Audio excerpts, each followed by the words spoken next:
Pamalot kau whaingonga mula mai pongpong ini. Kai kamata mua tau potano ai pongpong ini. Ko le mua ke atbeha ki pui tu avave pe. Patau alu fa foi topi ki pe ko nga ka le leo ki mui lahe tau feto oa ki ai. Ka tu pe mua ke atbeha ki tano fa lu fua pe. O fai fo ke lahe ta noa ki he lahe whakamore moi ala mea pe he ai pulia goi na mau iai tai to gosi ka ko mea pe ke u whamai no i tai goi na mau osi ai tau pe be ti sema tau gosi na me pe se te whawhit whawalu pe whakamore ka uma a revenue po ke tānaki ai ne mi kei paranisi pe o tere pe paranisi ai whakamore koe a o koe ke ti sema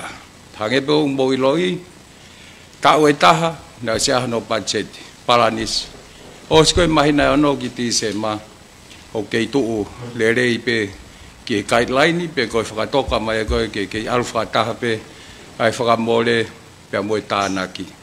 padu ko mea mahoinga he ni ke a koe ke o se tau o koe ke o vai se ni ti ai whakamore e panga na e tari e wharea rea hoko koe lao. E taimi pe he, hange po ko mo si ilo i le rei pe, o whaapau rewa o ku tōno no e pacheti, po ai rewa mea ui ko special, pe ko supplementary budget. E ko anga pe ia process, o ka pau, e lahe ngai whaamore ia, ka ko tu e tai nimi hang ko lau, e a ui ki ti se ma, o me match pe revenue, ka uma foki ai whaamore. O ke foi fia wai whanau pe wai ke whai mai whataha ka misa panga ke whai mai ki togan kau e whataha mahuinga au ton ke tau popo ko to popo ke matua nia e mahuinga kai ke ngata pe ko hinga ko tau mu ai whataha ko ni ko ga ko whataha ni ke area e tunga whakala ko o Pacific Resilient ko PRF Resilient Facility ke mahino pe ko international organization pe ko company pe ko ha ai mau inga au pito fata ko ni po me pe ta mandu e tau fale dia e fa ha ke ka u fa fofonga ka ko na to pulia ga tai ni mi pe na ton ke ro o mai ke tali he fale dia ai foro mu mo wala me pe ka ko ma fai ko na o nge ko executive authority ke pulia nga le fai ya ke ngai nga ko ya tatau pe pambo mai ko ni whakataha ka minista ke whai mai ko ki toa neongo nei kai ke whahano area i ona i he pacheti ko ni kotari ko me whare area ai ko whakalufua ia ko ta noa ke pacheti o mo mea peta hage pe ko nei me ai mista ako ki he lava ko wai mea ko environment ai ko alu me programa ke programa i loto he programa ko ai mea ko transfer ko ave pe se to ki he mahino ia mahoinga ia nge mista ko mo CEO ke framore he kai holoki e ai dewa o pau dewa o ku pe he o pau tau pe he mahoinga ia ai mista ia ke fratau ha me alele kau kai kia o kai ne se ni te ne pacheti ten lava pe ia o to o mai me he se ni te ta me a voi vo te ta o mai ke whakatoa ke ko hinga pau ko me aia o priority pe mahu inga ke pot ngau ko ya me ta tau pe mo lau ko ke folau o pau dewa pe he mi sta ko ya mo CEO o mahu inga ke nau folau ke whakata pe ta na ke hange ko fa me o fai ke fe me aki ta pe he o vai ai overseas travel ko me anga mahenia ke pot ngau ko ya ke ne to mai ta be okay holo ke ngu fie mau koe ka mai ke fai e ko inga ko alu ko ni e mau mea lau milion pa hange po mo si mea ibe mo ilo ile reibe ko ta ko pa che lo to nga kawe ta pa che ti lah ya to ko ni ko ta ka pa na ko mo nga organization be muli ke fra ho ko aki ta fatomia o kawe ko ni lahi ai ta pa che ti pa hange po ko mo ilo i ko pa che ko ya o palanis o apa waha fehui fekawaki pe mo ngai fa matala ko tu ko time le yen ka tau hokot pa topic kita sabi na ito ha Io. Poi uomo feni. Guarda lì. Guarda qui dove lavoro mia vai. Oi. Malolo, famole. Ko press conference ko ini. Oi. Na be mai ko mau mai ko felawe pa mo lulu tai. Oi. Ne ko ngai lu tia u meke. Ta sai pa mo ga me ke. Okay. Ai ko ga ben na ko lau tau ta no fa lu fu he. Pa ta ho ka ke lulu tai be ko ko ga pe ke. Ka famole pe ko ki fe wi pe ko ya. Ko i fok fai ai ko pe hau ko me ai fa de area ka ta. Ka ko fe pe ya ki fa manala mai. Ko press conference ko ni o ku he ko nga fok fai ni fa de area. Ko le pe ko pe ga ni fe lave o ku o tari e se fa de area ki fai i fa de area ni ko me ai fa de area. Se fa de area fa ho ko be ke se ba o fe fa press conference pa ne tari ke fai ma gen. He ka ke fai no e ma me gen. Tai ma ai tari ko fa de. Ai ko nga pe ko ka me mi pa ma to ba fe ma ta no ke media pa ko nga ko ai fai ka ma le ko ni. Ke tau po ta no ai fa de area. Malo ko gi me ai ko ka me ni fa de area. The press conference fa de area pa ne tari se ya. Yo malo bito. Malo apito fafofonga ma fanga mali ko eni tau alu penia tau tolu eni ke tau tala no ke fai ki ko ne lulu tai nga hi me ko ni o are we going to lulu tai pa tau tai io alo malu ngari mahino be falu fu ai pa cheti pe amboe authority pe ko mafai ke puleanga ko ya ke ne u ne fakataha me muri pe ala me pe ko lulu tai hage pe ko mo osila he no talanga ia na ia ai tupu mai ko lulu tai uhinga na foto uai hono fakapaanga hage ko na taulau ko ono milion na wai fa milion ono milion na no fok pa ko ta ni mi mahalo fa fu na sta valu kilo ke hiva kilo he lulu tai ki he retirement fund ai fataha ia mo interest ko na ono fok fataha o ali forever no ke ni ma point no ke ni ma point fit e osia no totonge valu kilo me hiva kilo he lulu tai ki he retirement ni he no ko ni fai fo ke ta no ke he 1 million na pe ko fa no million o ko fiu ku me ia e account ni ko ai lulu tai pe ko ma ia me fe o ko ma e financial statement ko ai he nei te hage be mo loi na se e lulu tai ai na ma excess ke ngai fa mata pe ai ko ke ma o pe ko fika ko ya me fe ai mo si loi le pe ai ngahi statement ni assets liabilities mo equity mo wala me pe o ko ke tana ke ni be anga fe hano tana ki hol ke ma o ngahi fika ko ave hol ko neti ai go ku fa asimai pe he fu pa nga la hi ko mai no be na ave wa puna mai no be na ave office mai no be na e kamata ke ni ma million na to ko ni kamata operational mai no pe na ave ko fitu million na ko be Australia convert ko share ya puleanga I he kauta ka ko nga himbe ati te la ko ya opau fango fua ata pe akau ni ko ni ai lulu tai ke mo sio ke ai ko wano wataha na sa ati ta wataha wo na me ai ke sign wo watol wafa o straflo ai fe ma fo ke ta fa pa ngai ko ki mua ke o mai no pa ni si ke fa ya ke ngau he ta u hoko o pe he ai pe ai o ngau e ko ngai fika ko ya o kai ke I lo pe anga fe no ta na ki bo ko le ke ma o ngai fika ko ni o ku ave he o ko ni I he o pe na kau leva I he na fai hono brief he CEO ai kau po ate ko ni o lulu tai o e fa hau kan ke ko hai tu nga we ko hai nga hi me ke ko hai kau nga we staffing wala me performance pa na o leva ki he ke ko fa mui ai fra hoko ko o ki ai nga hi option ke fa ha si o ki ai ai puleanga e option e taha ua mo tolu e option ula ki leva na e fili ai na e fotu wa tu ko e management ai lulu tai ke puleanga o ku kawai hano fakatau ha sapa ka te kawai pa mono ai misini white off ka umai twin otter pa ko ola leva ko ka fai fo option ko ya o fa ko profit ko tu po ma me ko 1 million e ai ko uhinga le vai e profit para tau e lava al 1 million ko uhinga pe he lahiang ai tau capacity pe ko tau vagapunda ke uta ko tau kakai bo silo le be tu no ta me ya ta me ta hawa po ko hinga he si ani capacity ka feinga ko ke lava miti anga timani ko ai kakai pa ko me be ta hange ko option ko ni na ko foto e ko kore ke puleanga hei maha mau 7 million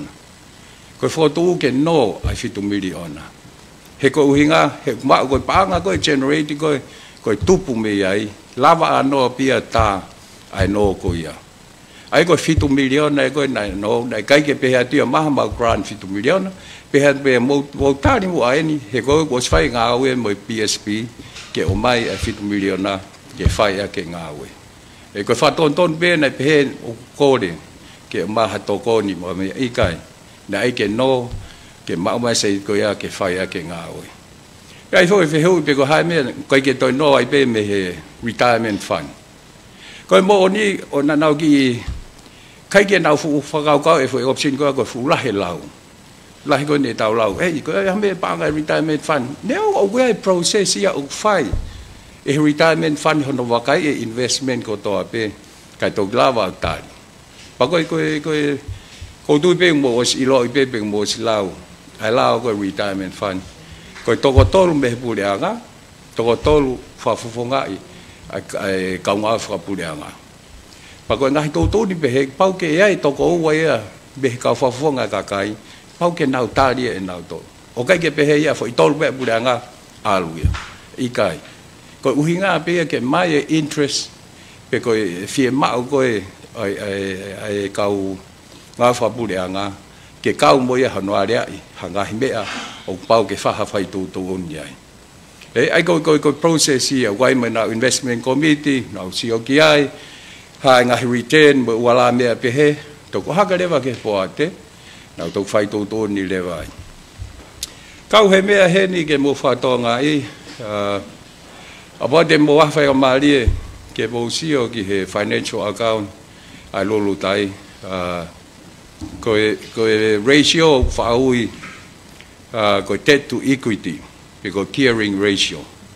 ai au ne tamai de vai ability pe ko hai fe le fa ton ke ability ko lava malava ko ivi malava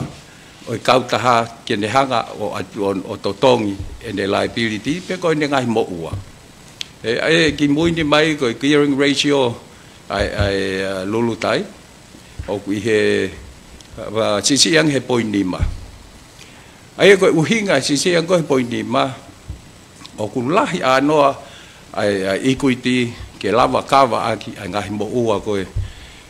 ai lulu tai kawa ende no when ka creditors mo wala me pe ko at be foi fikai ko hinga pe ke mo fa to ngai ne ka wen hinga me ne fai sio ki ai pe ko ha ai tu unga whakapaanga koe ai kautaha ke ne lawa meat pe ne lawa o totongi aki ai no koe ko uhinga pe ko ne net profit but also koe hai ne equity koe ai kautaha insurance ko insurance na ositari o mai ofa mai insurance company ia ai paanga ke totongi ake mau koe o wakapuna ka unau ke negotiate he pe he atu ai ka ta haya ko na na hanga lisi mai ke puleanga pe mo ke lulu tai to reevaluate he ton ke to ki malu ngang e paanga ko o mo ofa mai ai ko tu ngai ai unau ke negotiate pe ko hai paanga e to ki mai ko he insure ki he accident ni ko na hoko pa ton pe ke fa to ngai ma tu na lisi pe he lulu tai ai wakapuna me kauta ha koe hanau tolu wakapuna ka haulewa insurance alu he kautaha koe hanau tolu wakapuna kai totong mai lewa he kautaha anga hilisi koe he time nai tu uai wakapuna reinvest mai pa mo ai mo ale pa wai ke ngai profit on board ko hinga koe tu koe alulu tai mai lewa ke lulu tai ai ko ia nga hi ngai scenario ke pe ngai option ke ai fai ge sio ai puleanga fru he lulu tai ka uma foki ai kautaha hanau tolu ai waka koini ai ko hange ko tau tano ne nai ko ki he whakapaanga ko ne hoko atu ko ne lulu tai ai ko nau whaka ko nai ke no me PSP ko tu he tai ni mi ke hoko atu lulu tai ko ne lisi pe ha wakapuna pe ko ne whakatau ha wakapuna ko lisi wakapuna pe ko whakatau kai lava ma wa se nit feunga ke lava o tau pehe ke profitability ke lava o ma o hatu he ko twin o ta pe tai ni mi lo tonga fetakai hono ta tau kakai ko wai trophy o ku kai ke fu economica no falele ko tu ko asapa ko tu ko asapa de affect lahi ai ma u fenga ma die ko ke ma o me ha se nit i he falele ko ne lu tai pa ko uhinga ia na fo tu wai ko he management ni lu tai ke poate fo ke ai paremia ke sio ke option ko ni ke fatau ma hasapa to fatau mai mo ngai mi sin ni ko ke fe ma o be require be o se time mi ba ke ko mai ai lava de va generate off ke no million o sai aska to pe hike pa se mo wala me pe he ke ngai scenario pe he o la ma wai ko ya se ni ti ko ni ke tokoni ke no whakalele ko ni o e wakapuna o lulu tai o tui mahalo ku atu pe pui toa ko ngai fehu pe o fa o hak pa atu pe ga hitari ka to ya ha mo follow up o tu ke fa ngamari en ke tau ka vai lulu tai malo apito e huakava meliko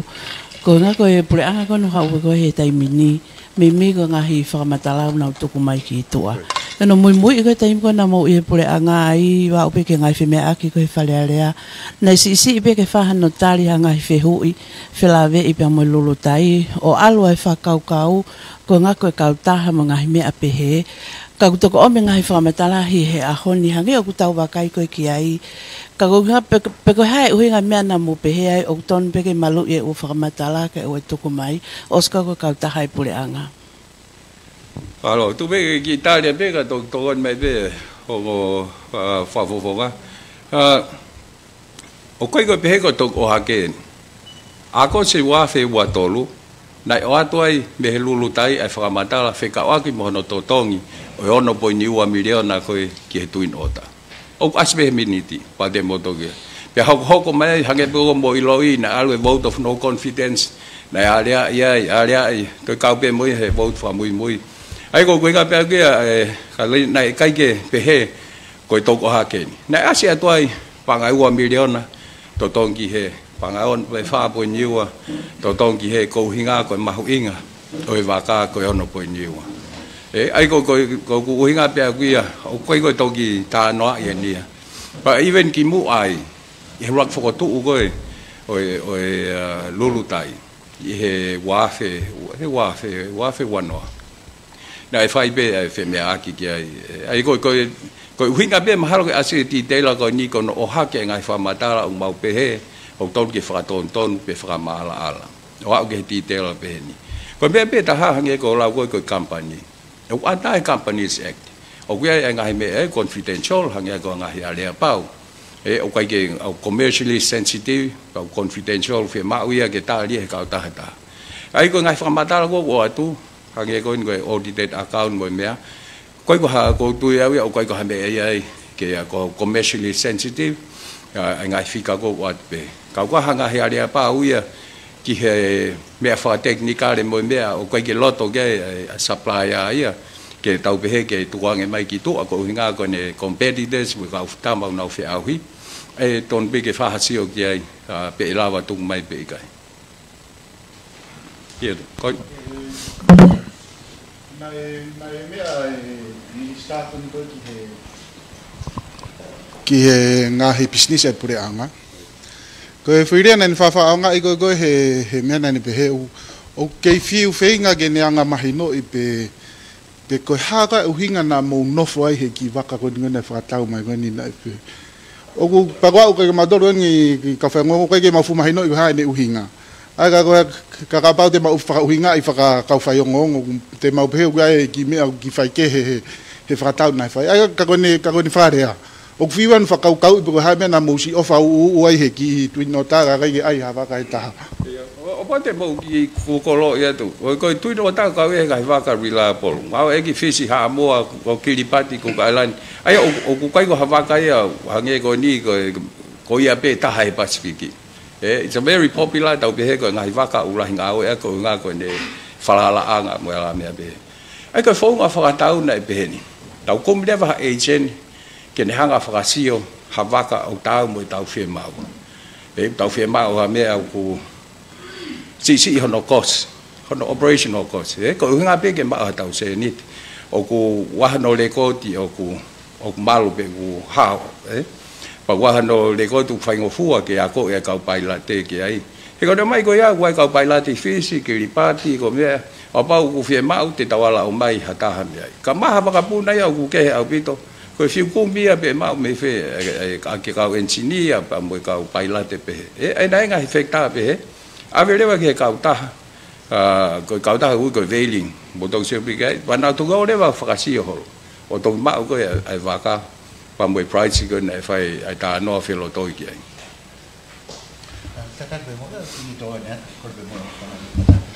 ma ko ta no mahino au pito nia ko ha ko uhinga na kumbia twin oto Baltone foki forever le volko mahino.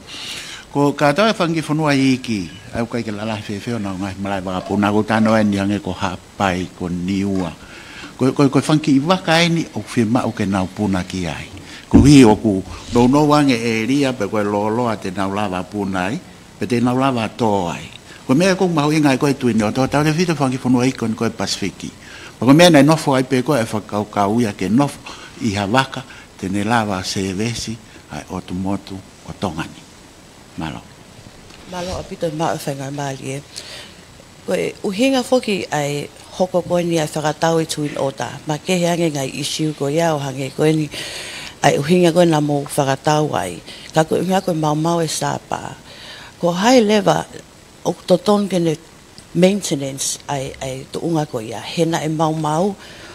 ngai lipoti ko mau hena kau mai kia e kau savea me kau fatotolo me Australia ke ngai li na ikai ke tau lele ai hono maintenance ai sapa o hoko ai ko palo pale ma ko ni o ai ha ke ngai fa mo oni me black box o gai primary pa mo secondary ke black box ke o mai ngai fa matala ai tara ai uhinga ko ya ke ulaki pe ke safety u ai pe ko ki ai ke lele fa ai ngai fa matala ko ya I lotonga ai hoko ko ni ai sapa ko hai leva nai toton ke ne hango toka ngai maintenance o hoko ai ko palo pale ma ke sapa mga tuunga me ai kumi ko ne twin ota te toki hoka tu ki ai e walo vito o ki a bit sensitive ko uhinga pe ku ia he lo to fai tala no mo insurance company ko uhinga ke paanga ko o mai ko hai mea cover insure ko hai mea so katau tano atau tolu o ai na ai support maintenance boy mea o ke kakato ai negotiation ya ko ke mai ko se niti ka tu eta ni mina is offer mai se niti ke totong mai ka ko nau ke negotiate pe ko pa ngai au ton ke o mai pe to ki la ya ai ka ko hinga ke ti te la Marian o ko pe ko hinga he ke ongoing ai ngau e ko ya pe time ko to release mai me ko ya pa to ki to fa holo ki ka ga pe ai ka engineer ai ka ta tu ko tal ho ko pal ma ko ni ti se ma wano wa tolu wano wa ni mai ni pe ko ha tu nga ku ya ai ke fai pe tala no ki ai ko ta tu ang nai offer mai ai insure ke to tong mai se ni ko ho ko tu le ko ni negotiation ni pe ko paangai ton ke o mai pe to la yang o ka wai pa mo maintenance mo wala me pe no ale ai ko hinga he time ko final mai na report mai no pe public ke ma ke to fa ta no ai ka ko to tai ni mi na fai si o ke ha ke bo me loi black box mo wala me pe ko ko hai fa to ngia o kau nau to nai ngau he a ko ia e kau ai kau pai la te mo me dai sio fa lu fu ke kau ta Ki kon ke twin ota hange pe ko me ko yo ku me ke fa fo nga ai malava kon ke to hengai otumotu o kuia e fehu ia hu unga ai magatu unga na mo frata wai twin ota he ko me ke ahoni o ke nga report o mai o fele au pito nga maintenance ke fetong he tainimi ai ko nga schedule ko ia o aspe ia he reporti ai taimi ko fe ma wai ko ke lili wai no so mo hai nga fe tu ko ia kai ke ma ko magatu nga me he ha a mo frata ko ia ai twin ota hiri ko ia fele au pito nga hi falele ia mo up ke maintenance schedule maintenance me nga me ma ke he pe pale mai ko ia twin ota I he ahoni tu pe mo ke kamataya tu to fa sia te fa fo nga mal ko me ma hinga he industries ko di ko kongkonga ko to pe au ke fo inati kula ho pe e pa go mai no lifetime no pe ko ho wangiao pe ko ho wa tolngiao o ke taria ke mau e ko hi ko safety a ko o industry ko o vakapuna ko pau ke mahino au pito ene hoko ana ko umea ko ya ke malo sai I ha wan ko tu no ta wa pe ko no engine pe ko hai ho wa ko ia ko o se pe ngai ho wa ya ko ia pe ke puna pe ke sai pe ko vi ko pau ke fetongia e ko ha me ni au ta hanga ta to lo pure ko foi ko nga ko e o ke sai pe tau pine pe I kai me rien me a ko to a o ki he vai mo ha fu a ko pau ke a no la ho a pe pa ko fu checklist ya ko ya no fo ia pe mo maintenance system ko o potunga we ko me a ko e ko foi tapiri ko ke fa fo ofa e kai o se de ho ana ya pe tongia pe ko me a ko ke industry ko ni o firma wai ko ke ia I no paanga ke ne fagarere aki o ku high interest pa high profitable ka I time tata ko level of maintenance o costing ko of maintenance o ma o lunga au pito pa me ta ke tau sio ke hange ko Pasifiki ne te ke fagarere he Pasifiki ha moto o lava tupu ko uhinga ko ia ngata I fise ke mi una alo ko himna na lota pureanga with government willing ke na lava o invest henelere more o alu ke tu unga wa ko o na lava puna falot fonua puna fato preanga ina tole ko ki America o me ko to pe ia uno foi la hoa o ke ko ya me ai ne ngo ke ngi la mai ki foi polota ko ne ngo ke fa se ko ni ko ku o me ai ka pase se o no spon la hoa na to ia pedonia pe ko no ma hoinga na ko pa pedonia pe ki taranga te ke ai o nei kai ke pe he le fai ta ilo ai hono whakatau. Na e seni ai kau engineer mo kau teknikale o na o si o tonu ki he waka. Na o si o ki ngahi ange ko mea koe nei whafofonga. Si o pe koe hae lahi o houa o hae lahi houa koe. Ai o koe technical report pe he, nei whai assessment ko hui ngā rewa ke whai mea e si o fua tau pe aonga ke whai hano whakatau. Nei whapehe o koe ke ha engineering report o ma o be ai report ko ya ke ngai ko ke mo time ke fetong ya mo wala me pe e hange ko ni ko waka ne ho pe fa nge wa no ne os ngawe aki ai ni niu he ko nga ko ho pe fa nge wa no ne ngawe aki he time ko ne fa ta wa e pa ma hi no bi to pe ai ne tolonga ko ni hange ko la ni nai o puna pe o ke me to apo o ni whenga I ke utai tau kakai, ke kua ngā ke I mau koe ai sāpa. Paro. Koe due diligence. Nei whai sa vea e ki mu. Koe hae whai ngā waka whiunga mua tongai. Nei kaua defect. He nei ai konga. O paanga whakatau koe o e tuinota. Na nau fua. Pena nau kau I hono whai o no whatotoro mo siofi e ngai mea koe nei alu kea kau engineer ko no veliu e waka e tipenia me lahi o houa kua ngāwe aki mo mea koe ke mau pia mau inga maua e tau fō o whaka mau inga ikai ko pau ke o mai ka atoa ai mea koe mo houa pe to klava o fai na kai ke pe ko mau tol na virita no i kai nei ka kai na fai e savea mahino ko vakai au tua motau motonga pa ko ia nei o tu be ia ma ai vai be ku be ko fu ke happy ke tuanga ko mal ko me e poate lo toga ke nau hanga clear mai ke tu ka wa report engineering ia wa sia u me ko. My name is Veo Law. I represent the NGO Tonga for Tonga, operate in the private sector. I understand the confusions and the problems of this being a public entity. His Majesty is on record several times asking for the private sector to step up. I represent numerous investors. If this government understands the problems that it's experienced with Lulutai, I'd love to continue brokering a deal for privatizing Lulutai. I think that something that probably have to discuss with the PM. I've stated it time and time again that once we think that the Lulutai is in a stable financial position, government will pull out. Part of that pull out is the 29% shares owned by retirement fund. But government still have around about 70%, which they can actually sell to a private company if need be. Kalau mea mahu inga he ni ke whakapapau o tuunga lelei ai Lulutai ke whakahoko whatongi a koe a kono uta holo a kakai me tongani wawau hapai e ua muniua.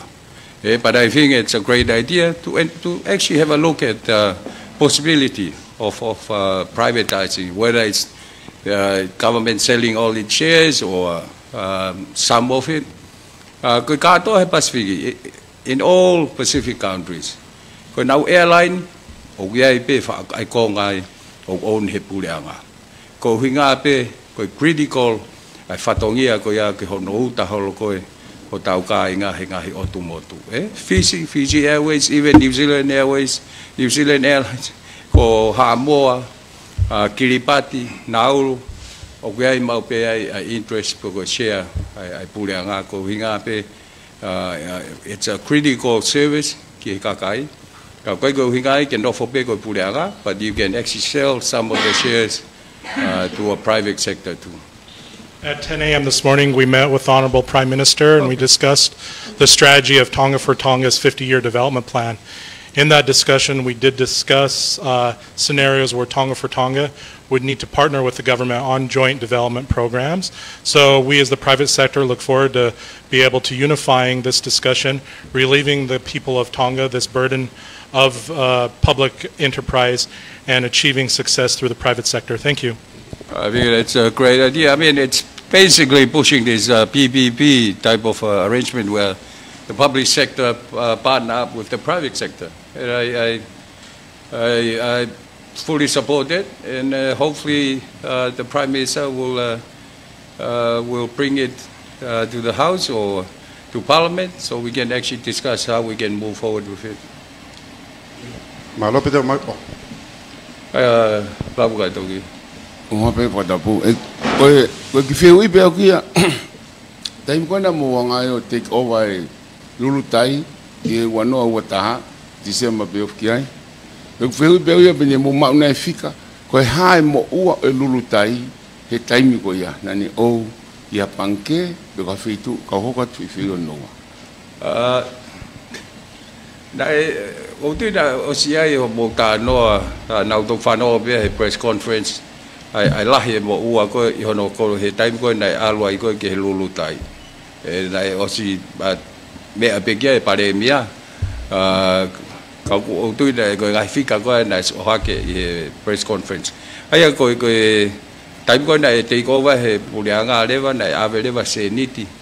Ke tau pe ke operations ke kamata nga o ko ia ka wa certification mo ala me pe he o le mai a ke be puleanga ko ia pia mau hu mai pia mau pe he o ko fe nga o le ni pa mau hoko to ai pe ka ko ti te la ka ta pe ko ke ma ka ko be na fa ta no ke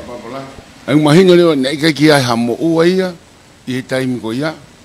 time ya mo take over e puleanga I wano wata. Ko feel lewa ko hoko. I kuma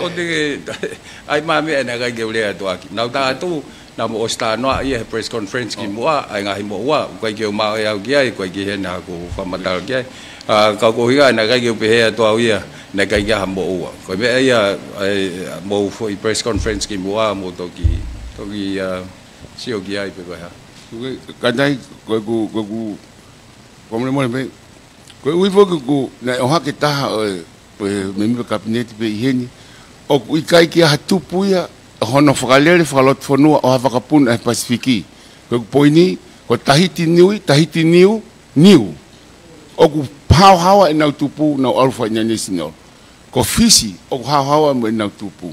Ai ko tongani peia o ku furuta maki he tak ko tope. O ku hage ni ko tu whawhia na ke a pere mo mori. International oi pa unge ilo pe ai la he wakapuna a Fisi mo. Ko mea whenga ko ke piul api lulutai. Ke tau mau hatola he unga seeds ke tau lava u te kakai ka tau lava make a profit hage ko foto na ave ko ke poate ke fai option ko fatau hasa pa ta ko hinga pe ke ne lava le fata boy twin ota he ko me ala hoko ka mate twin ota pe ha mau ke ke te a fe puna ke tongan pe ko hinga pe ke tau fu tau pe e he kai ke ngata pe he paanga ala mau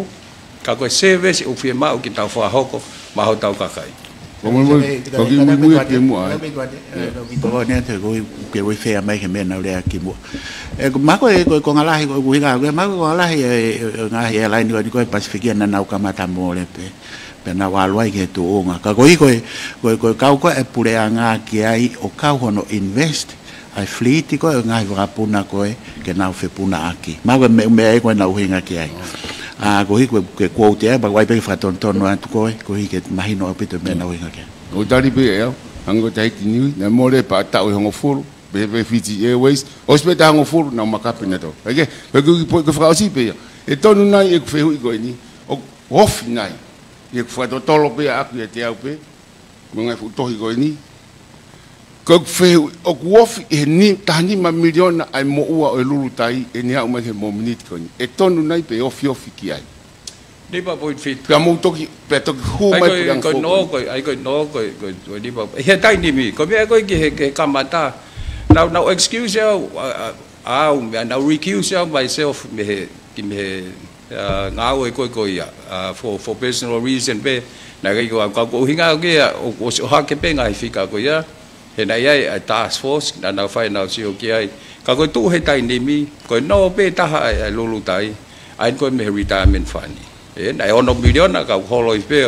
o se to ke valu ki lu ka pe hi va ki lu to pe ni ma 0.5 million na tai ai ko for principal ka wai mo interest e pa ko alwi fo pe ka ko ma pe ko hinga ya la pe ko ya ke na nga pa ki tau si ke foi sino i wata miliona ko ne kamata ak no tu ko atu ne fa ni ma miliona na ave fo kia ne kamata ak fo i pe tau pe to valu miliona ko va punai no pe tau mo office me afu pe pa nga pe tau hanga fo fu pe hange ko mo fa tau ma ko ne twin ota na fa tau mai ti se ma wano wa tolu tau pe ni eta mi ai wano fa tal mai o fe ma fe tongo no misini fo lo o se ho wai misini pe fe ui ne ka ke na lava si o ki ai ke tai na na save ai ke ti ai lava ta o ta tal mai o se konga ko o se konga ko ai ko ai fa fo nga o ku ka to ke pe mo do ke lu tai mo no ka ta o ku ti pen he ho wa ko ma ki ko du wa pe ko ho wa pe fa nga wa no na i he wa ka puna i hono fa ta mai e pe le ko ni me na asbi he li poti ko fe ko pa o va ho wa fe tong o pa au ki september fe tong ai ko nga fa pe time te mo to si ai ke me na ka ke pe yan na ta ilo o fa fe tong ko me pe ko tu nga fa pa nga ya pa na ke le sa pa mo me e la fe u nga pe mo sai fe u nga ai pa nga ke lava o to tong yen tai toi fai hano pa tu time ko na fai ko hono na feasibility studies si o ke ta fa pa nga na ka o sa pa ia ai u ta sa pa mo pa nga ma sa pa you know take into account e time na fai ko si o ke fai no be apa ko pe ko accident ni ko ai sa pa o le ta ha mai ai be ai twin ota ai foi ta ni ta mo kong o tau lisi me he Fiji Airways tau lisi me Chatham ko nga pe ke lava mi a fie ma o ka inga tonga pa ko nga foto ko ni tai ni mi ko ilo ba e to lisi be va ka ye pe ko opsi ne ta ha ko no fa tau ha ba he ko nga ko te ta ko lisi me ta tau pe mo ta fa tau ko o ba ka pun Ko se te I pa mi malolo e ta fak pe ko ya ka ko e tu no tana e whakatau mai ko e whakafuafua e toki o se ho waki a ko si tauni ka ko hui ko furahi ko no ngawe aki ko ne puna taha ko hinga e kua oi ke tuunga toi pe mahara hoa taha pe a osi ka ko hinga e ko furahi hono taimi ngawe aki fie mau ko ke ngawe aki ka nai whakafuafua e ono whakatau mai e toki oski a kosi tau. I siu ta tau pe. I wakata tau pe koni tau tala noa sa ani koni exiteni. E wanoa I tisema wanoa watolu. Tia ki kakai kato mi wawau na heka mai mwen I toka tap. Kaya ngofe fine ua na heka ina na whakahawa asi I hui kosi. Wangu more na whakaukau. Ko ui ko ha na ngawe na ka mu fai ke pailate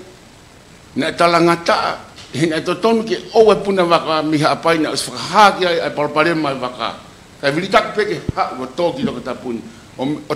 tui e fu me agona no moto a no o tui ha me fai ki ai pe ko la na sfai be fa to ki ai o sfai ka to me ko na ka pe mo ya no se o ke insurance pe ko nau covid ko palpare ma ke nau totogi pe ko palpare mai na tau ai ba os mahino do pe ngai technical report ko yo lo tau ke tau ale e tau to lu pe nai to lu e ha lai ko fa ho ko pe os fai be ai ngawe ko ke fa pa pau e fa tongia pa mo responsibility e ta ko to pe na I mo I he accident ka to ha me to ho ko mo to lu ta no ke lu tai io Malo pita mahu ki whewi peni ke ta whaki koe investment ko tō tahani ne lawa whai ki tala noa pe mo National Retirement Board Fund pa ne o mai whamatala ko pe ne osi ne kau mo National Retirement Board Fund e kore ke invest mo nautolu I he lulu tai ka ne kore e nautolu ke o ange ha proposal koe ne ke peke avinga nautolu ke whamatala koe ne mai ka au ko uhinga ne ke nau invest ai ko whehui ko hai mahu inga lelei ne pehe ai ke invest ai ko a retirement fund I he lulu tai heku te tapa wai quote I he airline ko quote pehe you make a profit at breakfast you go into debt at dinner with kapai ke whanunga quote ko ni ko ka ha business ia ke tau sio ke invest ke panga kakai ke na mau ha return of investment mau ko whehui pe ko hafe uhinga lelei ne mosio ai ko business e pau ke invest ke ai a retirement fund perspective retirement fund perspective malo pito la ko fa matala pe ni ba sai pe ka tau to ta no pe ki ai ko ulahe pa anga retirement maybe of to no million o kai ki ha interest ia he ko ke to e ma wi he upang ke toi ATM deposit os fula he nau pa ke no at kitua ai deu ke fainga mari le va ko ni ko nau to mai no miliona o no mai ki he ke lulu tai ke ma na return 6% so ai ta ko tu ku pese ni ti he tai ma ha interest pe ko mai ki he ke ma o ne pese te ono interest mai pa ko nau tol ko ta beneficiary nau tol ko e sai ki ai ko kau me mi pa ko o retirement fund ko nga ko ki tupu ko be mai o tu fa ki fo ki I kau me mi pa nei fa kau pe he ko hinga kai ke mau be nei kau national I fa ta no ko nei fai ko me be ko I lo ia ko o ku about them enough for retirement fund ye mo de pa nga ta nga we he kai ha retain de ia mai kau nga fa pu nga o ku na skau pe sio ke u share fe tu ke pa ko simplify be me ai ala ma o pese te ono me hen pa hage ko lau ko ke gearing ratio debt to equity ratio o ku lahi abi to equity ai ki he mo ua ko ai o ku tau pe o ku asle le ia ke na to lo ngau fe mai o no ko hinga ko no kava ko de equity ai liability pe ko mo ua có thể một cái hồ quan thì phiếu có phiếu mà người phải nhiều của mày còn gọi là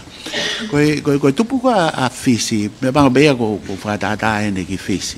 coi ta nói có một con bà mẹ có phí coi nó benefit ai còn nào phải bang ai nào airline coi tôi đã coi nhiều tôi minister before kia cái tourism coi phí coi các bà bây giờ ta coi nào airline coi nào phải bang cái nào invest mấy retirement fund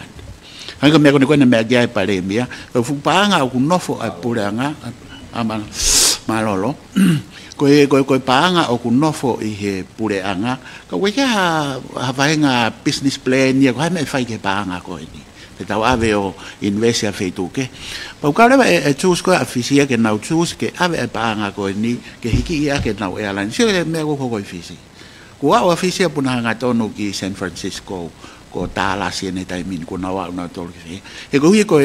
willing ko e pure anga be mo ka kai ko o fonua ke na wanga investing hi industry ko ni e na airlines e be fok be mo la lo tonga e ko tupu anga ko o tourism mo la lo tonga ko wai pa mo tahiti na o ha ke me ko ki tahiti e ko ta tol ko ni ko tonga ni to ta to ki tangu to seo fare re ya ne how we gonna utilize a panga ko ni ko nofo tomen ko ke la ma pa tupu palabra que tau sio anche come con con la fa fofonga ya ve que tau sio que tupu hanga me ai tonga de nga we a ke pa nga fono e ko me ai to no ko que tau lo torere ko to tau ha mo fa kau rere palabra que tau sio te tau tu inai que me ko ka o te tau ta palasia e ko wi ko me ai ko ka ki sai fa lu fu ai ke fono malo ko hala ka mo pala ni o ka pau e mate a lulu tai pepe no totong fa foke pa anga ko o pepe ai uhinga ko ya na mohanga o tuate no ta pepe ngi retirement o ka ko tu fa pa pe na ya pe mo palano ka pa e mate lulutai wa tin totong e no go ya ai ko uhinga ke ko ai carrying ratio ai ko ga ulahi fe unga ai assets mo me ko ai lulutai ke kawa ke ne umo wa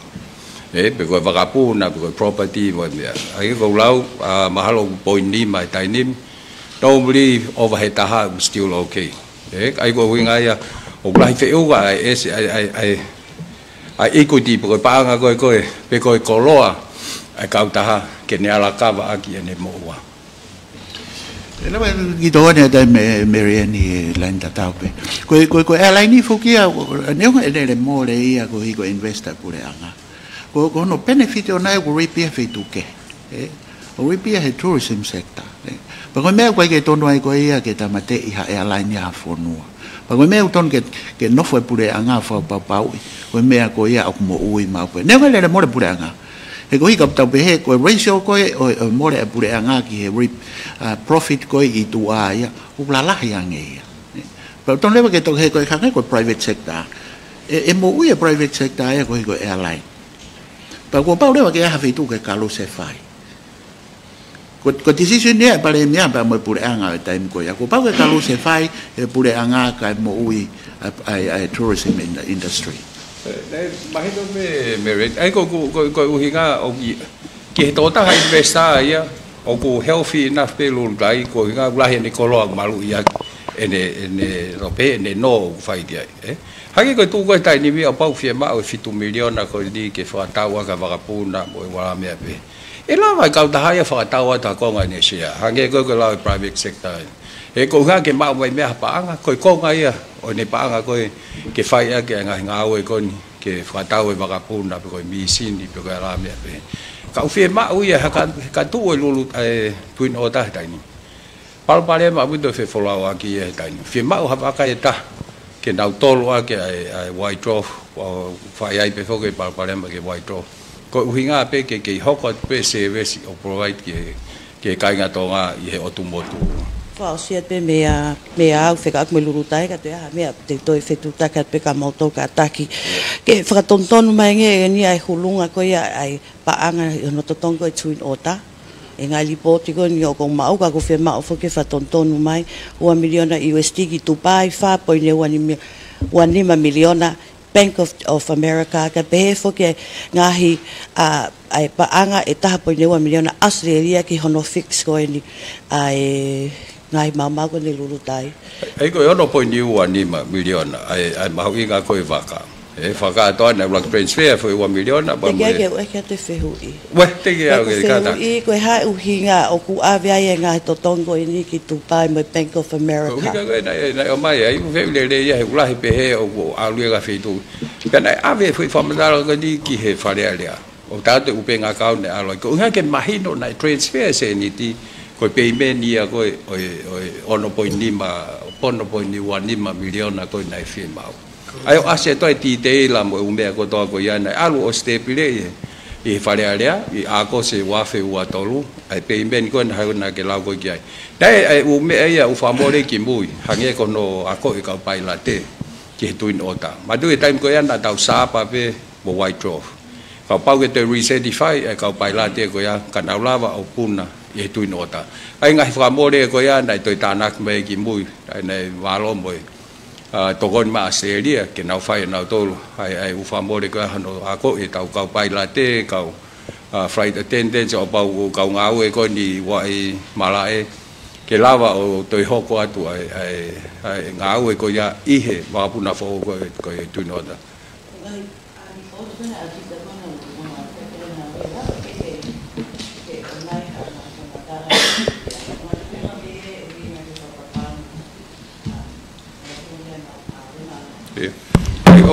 o de be ka tu ni sam porque ta ko account escrow ai ku pa ko account fa business ke totongi me ai ki ka ko e ave ke pa nga tu pe mahino reva ki ka ta ko na to le fa puna o ku ai pa ai se ni pa ko account ko escrow na fa ke felo toi ke fa ki medium ia o whakatau mo ia rea koe nei whai. O koe ki pehe koe awe ko account hata, pe ko account personal. Ko escrow ia nei awe ki ai. Ana kawe mahui ka e kata mi kata. Koe uhi nga ke mahino open koe me en nei whai. Koe ki hake koe me a koe whapoponga. O koe koe uhi nga nei alu ke ha personal account ha taha. Ka nei alu ke u hake koe lau koe escrow account. Ai koe uhi nga ia nofo ia ai. Ka rewa ku whakakatu he tamai taha. Kono whatogia, kono tiriwa mai mo fix. Hena os koe whai assessment ni. Na identify ka o engineer koe na me tokani e ngahi mea ke whakarere. Pau pau e ke whakarere ia ka tok o mai wapuna. Ai leo koe scroll lewa koe ne toki. Complete he toko taha koe sela. E ono whatogia. Mo mai wapuna pa tau release to SNT ko ya ki he kau taha ko na na whakatau mai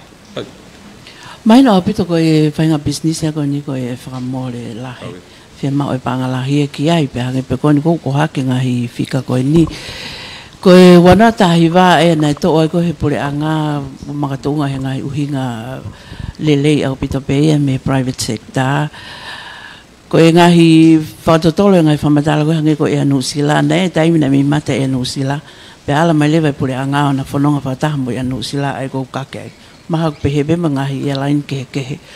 ko e hua mai kani ko e homo pure anga i he hiri ko ai whiri ko e he wanoa wataha nai sio maalunga au pito ko mo pure anga e whakaukau e wawe hano whakafoki ke private sector ko ke ngata pe i he ene whainga maali en ke pure anga ka e lava pe o ata tokoni ke private sector pe i he taim tatau ke whakamakalohi e private sector pe mga hitu unga ko ia pe a o mai ko ene ai ko tau ke ia ko he taimini ai ko whehu pe a ko ia pe ko ha ho mo ngai whakaukau na mo pe ai pe mo toluia ke ai pe he pure anga ka o ai alu ke te alu ke private sector he ka pako ko anga ko whakaukau o ka pau nei toko ni pe he ke a o ka fu mo ua pe he ni ke ne o ko me fa ofa pe e ko nga o pe mai ka kai fonua ka ko mau inga ia pe i ha mea o ko lava i ha tonga ka lava fa hano toko nia i ha fononga whakataha pe mo pure anga o ka pau fe mau ha toko ni ko uhinga ko e teke i he langa whakalakalaka sabi ka kamata to pa to ki hoko ate o whafunga aia ko o ku kai ko toki talo ai ni ki hano privatize lo tai pa te mo go through he talo ai whare alea pa mo press conference ko to pe na o ska hoko pe ai once o pehe o ya tu nga fra mari then we slowly pull back o kawai percent ko ni wahiva o ma we retirement fund ka ngo lau o pau te hata hai te te to fa tau ha ko nga o share puleanga foi me na to mo po te ko tai ni mi pe to fa tau ka nai be tau mo ka ra ke slowly develop ai ka ta ha ke au ki to kai ke ko ke fa ka ke ke yai pe ai fatongi ai puleanga ke kau ke ai hange pe ko ilo he ngai fonu ai pasifiki fisi ha mo me pau pe ke ai interest ai puleanga ko nga pe ko critical pe ko mahu inga ko service ko ya ke yai pe hale o puleanga yo no fa le ko ngahi fatongi ko ya ko ya ko hinga ko nga na real tonga nei fa kau ia e fa foki ke real tonga ko nga ai paule ki to mai real tonga ia e pa anga ko hage pe foki ko no fa tau o pe tu ke apa ko pe ko tau me ofa ke tari ba million da pe ko fiha ko ia o value ko ia ya nge ko property ko twin ota ko wala me ko pa foki fa tau ia e ka ta ko ten hanga ko take ownership ai o mai le ba se ni tia ko ya ke pulia ga ai ko sui me ape pe dai ya ha ka ta ha te ne lava i time ko ya ba o i vi fa pa ga ke ne hanga o take over ai ko ki fa se pe tokon pale mia malolo ko lave pe ko nga hena o mai ko ma no no MA60 pana lisi le vai pule anga ki e ka ta ha ko ni ko real tonga ai ko no alu ko nga hi mo ua ko he lisi mahalo na la he ke nga hi mo ua ai ko fa ka en o ka ngai pule anga ko muri o tokon me ki tongan langa ngai fu fare ave ta fa ko pule anga mai mo nga hi uta me lele ave pe ke pule anga ka pa ko me ofa masti ai na me fa nga ta na ke ave pe ko me ofa ke private sector ken hanga po fa lele ka o to ai lisi ko lisi a ko ga pau na nga o fa poto millionaire mesi na ko ko lisi na lau o kulisi ka we ris ma da compare ki se a no pe ko me ka we u mo u na to e ke to tong ke pureanga e to tong ia ka na tu fa ta ha to MA60 pe mo white 12 no hinga ke to ni private sector ko lisi a ko ai pe ko hinga ko ownership me nga we ko pureanga pa na to ni ki pureanga ko pa ne to kia puleanga na fa ka ke fuak kana kai na tu beia hono ta nga we ak o si mo tai mi maintenance ko u kong ba ka tu no ai pe ka pa na nga we ak beia o le e kai ki tau par mai ta to va puna nga ya na ke puna pe e ko fonga ko na nga ki ai MA60 ko no certify na nga ki ai tu nga ai keo international ko ai keo un hanga de vai a fakangofua ai manufacturing country mo registration country ke na filotoi ke lava certify ai va ka pa ko fongan na tau nga ko itongan ke frahoko u nga o ko ya ka ba ne nga o de be ke le de pe va kai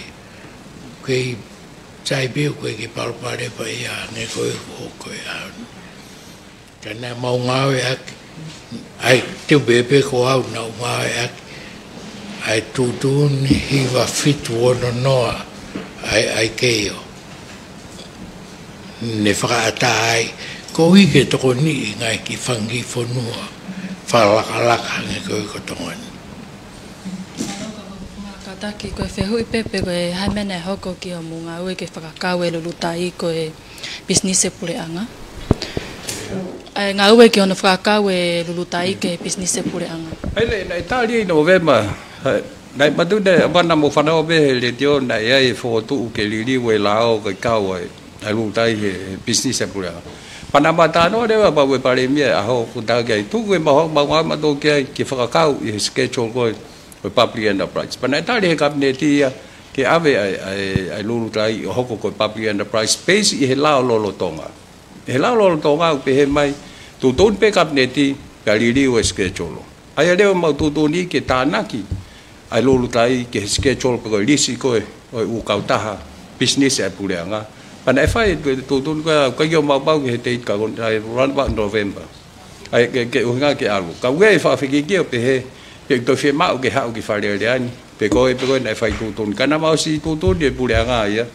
Ke alu ai lulu tai hoko ko public enterprise. Tai na ke ko fa no ba na pe he na ke fa ngau. Tai FI ngau ke ai o se fe mai no ko ba le mi lo tonga.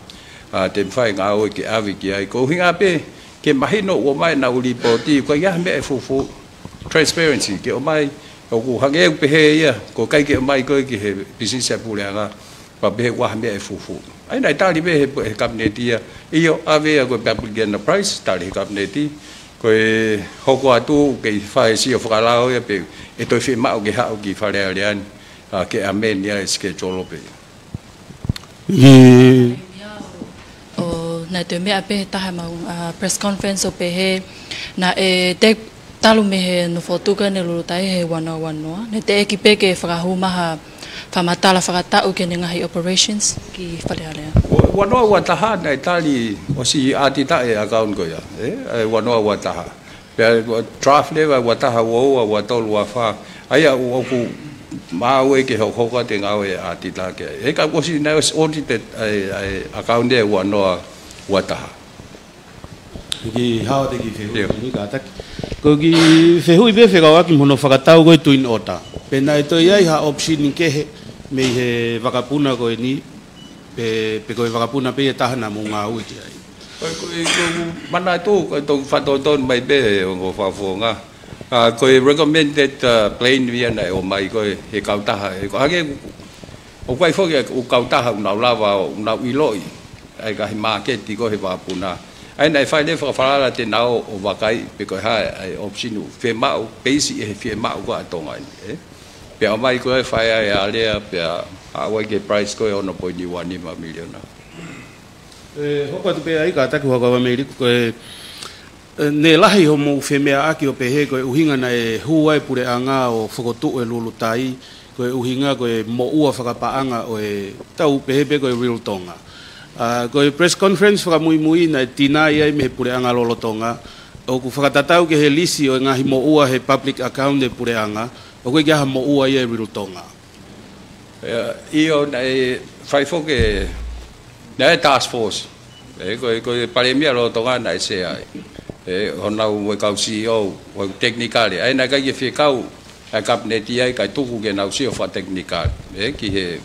aya o mai lewa report ko ya ke kabineti ape ko high recommendation ni ai ni ko nai hoka photo ai lo tai pe ko to ni nai option ke to ni fa ba nga will to ga ka ko tau to sio ke nga mo o ko be ko pe nai ha nai ka ki asia ha nga account ka ta ko ye mau ki ai be e ka tau to hi pe ko ha ai now treatment pe wa fe no ai nga hi me ko ya ka ko be ni ko ilo nai ya committee na na fa ni si o ko ki he me ko ya pa na o mai ke cabinet e na recommendation pe ko na fe a foga ho ka medico ke malu yo lo na vai ka ko ha be e public account ani ma miliona tu ngai me ke ka wa rent mo lis me ko ya ka to ai fika ko ya ko mo wa ina os frase pe Marianne mo press release ki mo os kaka to pe public accounts kata ko ga mili ko ki fehu i penya muy atu assets kon ko ai Lulutai Airlines na love my minister lolotonga ke public enterprise press conference ki mo o ko ki ha value ya assets ai ka ta ta minute ne lava of recourse pe cover a monetary loss ko ai ka ta fehu ipe he uhinga o ku ke lotonga grounded ai ongo air fleets e ua ai ka ta ko fehu i level ko Ko hao ngai assets o kau tahau ke pehe is of value can you lava cover monetary loss ko na ai kau taha kataki. E nau la ne nai debt to equity ratio pe ko gearing ratio. E asia hage ko lau ye draft ko ne wano wa o tahau no billion nai total assets. E ko draft ya ko. E pe ko total liabilities o ku ni ma 2 million. Ai rewa ko liability plus equity tahau no million. Ai ko hinga o kia kai ko ila ke me ai ki me sta ka ko asle dei be financial statement ko ni ai lulu tai ko tu be excess be ki ai lahi asset lahi equity lahi liability e ba to as be ni pe bo me ko na ati tai to asi he wano wa tolu ai no ya ko ni ono million na ai holo ko ni ma point fitu he nai to fai no fo ya ko ya time ko ya e ka unga ko lau ke asset as bahino be hen kawai wakapuna kawai property wala me pe lawa pe premia malo ada aki lawa pe ko huiko ya muy ni hen o hak fokia ko fe hui me media pe guia ha mo o tv tapalu ko ngo ma o he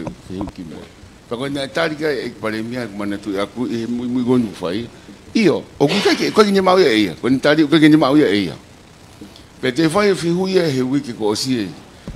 tala no mai Meriani hel real tonga pe ko tari pe to Meriani o kia mo o pane lawat ko ki fa tonton na pe ko nga fa no ka kai fo no o he ma wa ku ko real tonga io o kia no mo o ko tanga ko te ta palu o kia ka no mo o ko real tonga is a private company is a legal company o faafia ko nga ke fanong mai ka kai he ta feto aki pe ko rekod e puanga te vita palu o whatever o ikai hano moa ki e puanga ko real tonga yes ka ko ha uhinga ko ui ko puanga ko ni wano ta tolu na na fa mo on ihe are a pau moe kau ta palu aviation te now maintaining IMA 60 Mengahi wakapuna ke is under Palu Aviation, not Real Tonga. Is another entity, legal entity o ito katake. Kung pwede ko tano ay, ko Palu Aviation, ko iya ang ni maintenance o okay hon okay 5 pe okay pura nga lolo tonga. Na mo totong ipa mahina hono maintenance pa mahina. Kay tawla to le we ihan na tot fai pura nga gibua wano tatolo. Kung taw safa maya nga pura nga ko e. Kung pwede o okay may 60. Ngai fonua taha o lavera ko gitaria ke puna dan na ha ko na ICAO o ne crown ya ya o ne ta ofi ke owa be ta bebe hange ko wise 12 o tu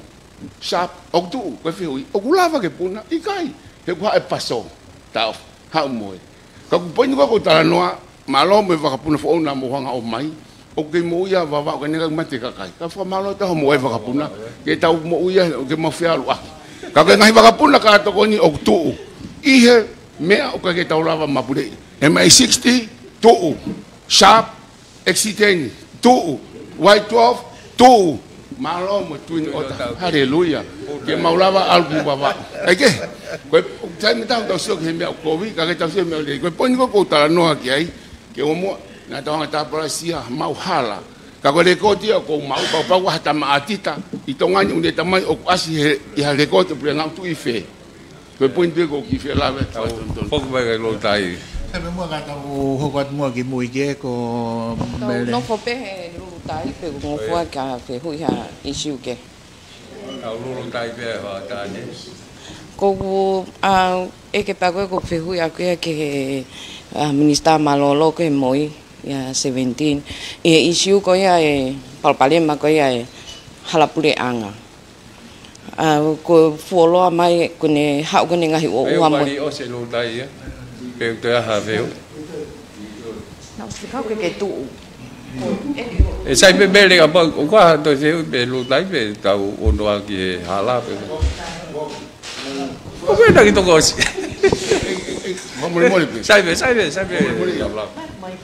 waka medico ko pe ke to kan pa mi malolo pe mista ne o ha ke hin ko point pe o ko ta no ke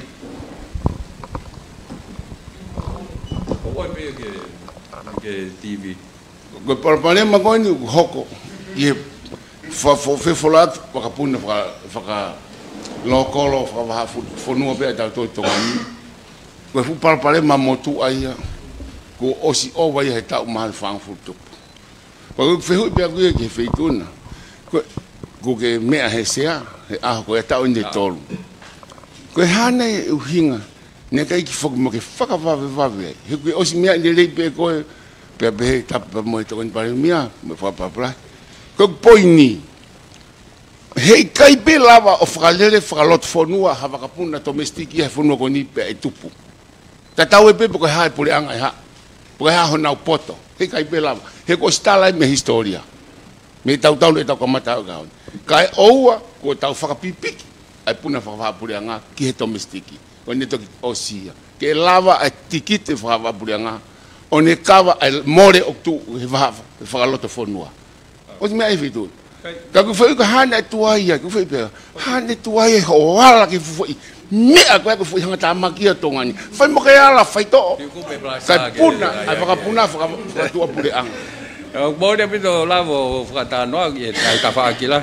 ko mo ni na fa ta no ge e ha ke ko Fiji Airways na fa ta no ko hinga pe ke mau pa na ko che ai nai fo mai wa we time la ba time ko nai mate ko pe nai mau mai sa pa nai ko le ke nau to ha ki to ga no fo ki wa ko u ta pe ke ai nai ai ta no na la wa he Fiji Airways o tau pa na ke la wa ki mu le mo ne pe ko in terms of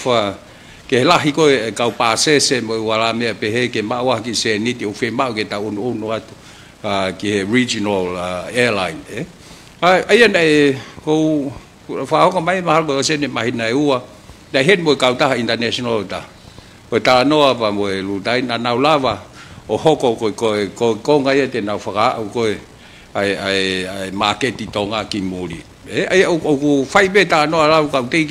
cái kiểu màu bao cái bao thì tại ní biết ông nào tới họ có tới ta nó coi à cậu cũng muốn đem tôi biết ai phía mà cái tàu siêu ke lele lo ke tau uno ke regional airline rather than just domestic ta ha feel tau hala ko feel ke fa nga ka 17 ko hana ai kau tahau na nau ma ko ni mono hala puli anga itu unga o ku iai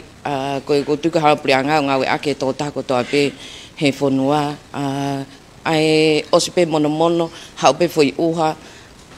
au ha ko to ata ya mono o hala pureanga fe ilo pe ia ke palani ngau e ko ia ai moi ki mo ke foto tu ko ia ai ngai ngau e ko ke hala pureanga pa ko fe hu no wa ka o kameliku tu ku nga ko nei ai mala sport ko ai tong high school ko malae ai puleanga pe ko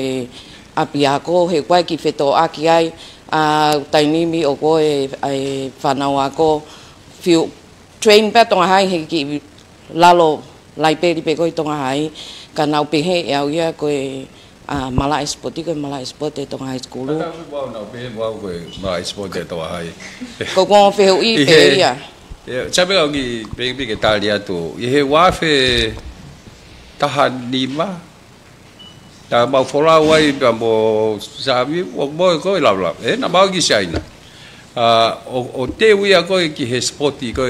Pacific Games na ke fai makin pa mau le wa ki he Ministry of Commerce ko sai na o ko le ange ke fe ke ai mai he ko face you wan ko langa tonga hai ko langa ko o apia ko fale ako pa ko nga wa ko nga ko mala sporti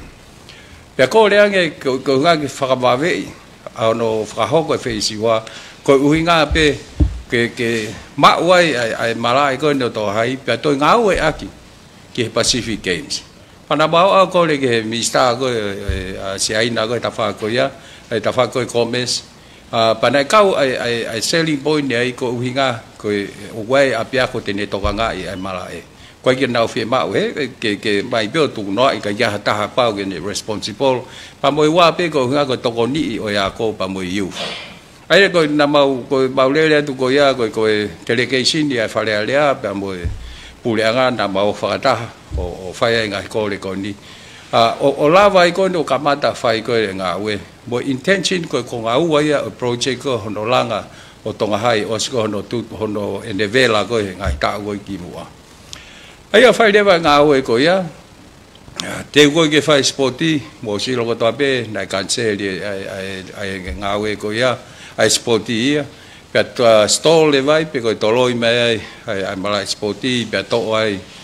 puleaga aho ai swimming pool mo wala mea pe pa mau te huat ko ni o te whenga pe o te whakamoi mai ke whakahoko he fuwhia mau te pe to ngania ha mala sporti ko uhinga e nei ave ai ko to hai ka ko pule anga be fo hono mala e aga pulu mo ne mala sport ko ndai mui ko uhinga be he ko nau fa ka ko fa ka ia time ko ia ko mala sport na to hai pana os mahino pe ia neo ko apa tu u he tau pe he konga to hai ka ngau e aki e hata hape o ne fe ngau e aki i time ka ke pe ke fa fe mahino aki pe mo ya ko tau mai au fu tennis e ka le ka ko to hai e net polo o wai mala tennis e mai mo mala net polo e ko uhinga ke fa lu fu kana uhinga pe ai ko to hai ko ia ko nga ua o pol kalamba langa ko to hai pa mo na to te na to nga e mala e i alat ko ke ni ka ko fa na o be ku fa a pe pe ka mala sport ya to nga ya ko te le ya ko la la nu o ba pe ko uhinga pe ko to hai ba li uia ko ha me nai tau mo pe ka mata o kai ko uhinga ia nai hoko mea i hok tai mi ke pe ai o ne ai pe ko to hai e ka nai wasi mahino pe he ka mata e to ate mai aga pulu o le wa to hai o pharmacy ngai fitu ke ka langa ai mala sporti ko ni o tu ko ni to hai ko ia ko gitari no pe lau pe kita na ke pe o ke mo on ko kita na ke pe ke area e purei mo toka ngai e tonga high school anta he minista ko pe mo minista sipoti mia mala ko ini ka ko mala o pure anga tonga ai ko toka hai ko ya ko pure anga so i se chi ko me pure anga ka ko winga ka ko tau mo ko ndai langa ki ko hoko ti langa ko toka hai ai ko winga ko ka e ke fu mala ko toka hai mui ko winga ko fa kau ko mala sporti to ga hai ka den la pe o ke ga sporti ke ngau e ke facility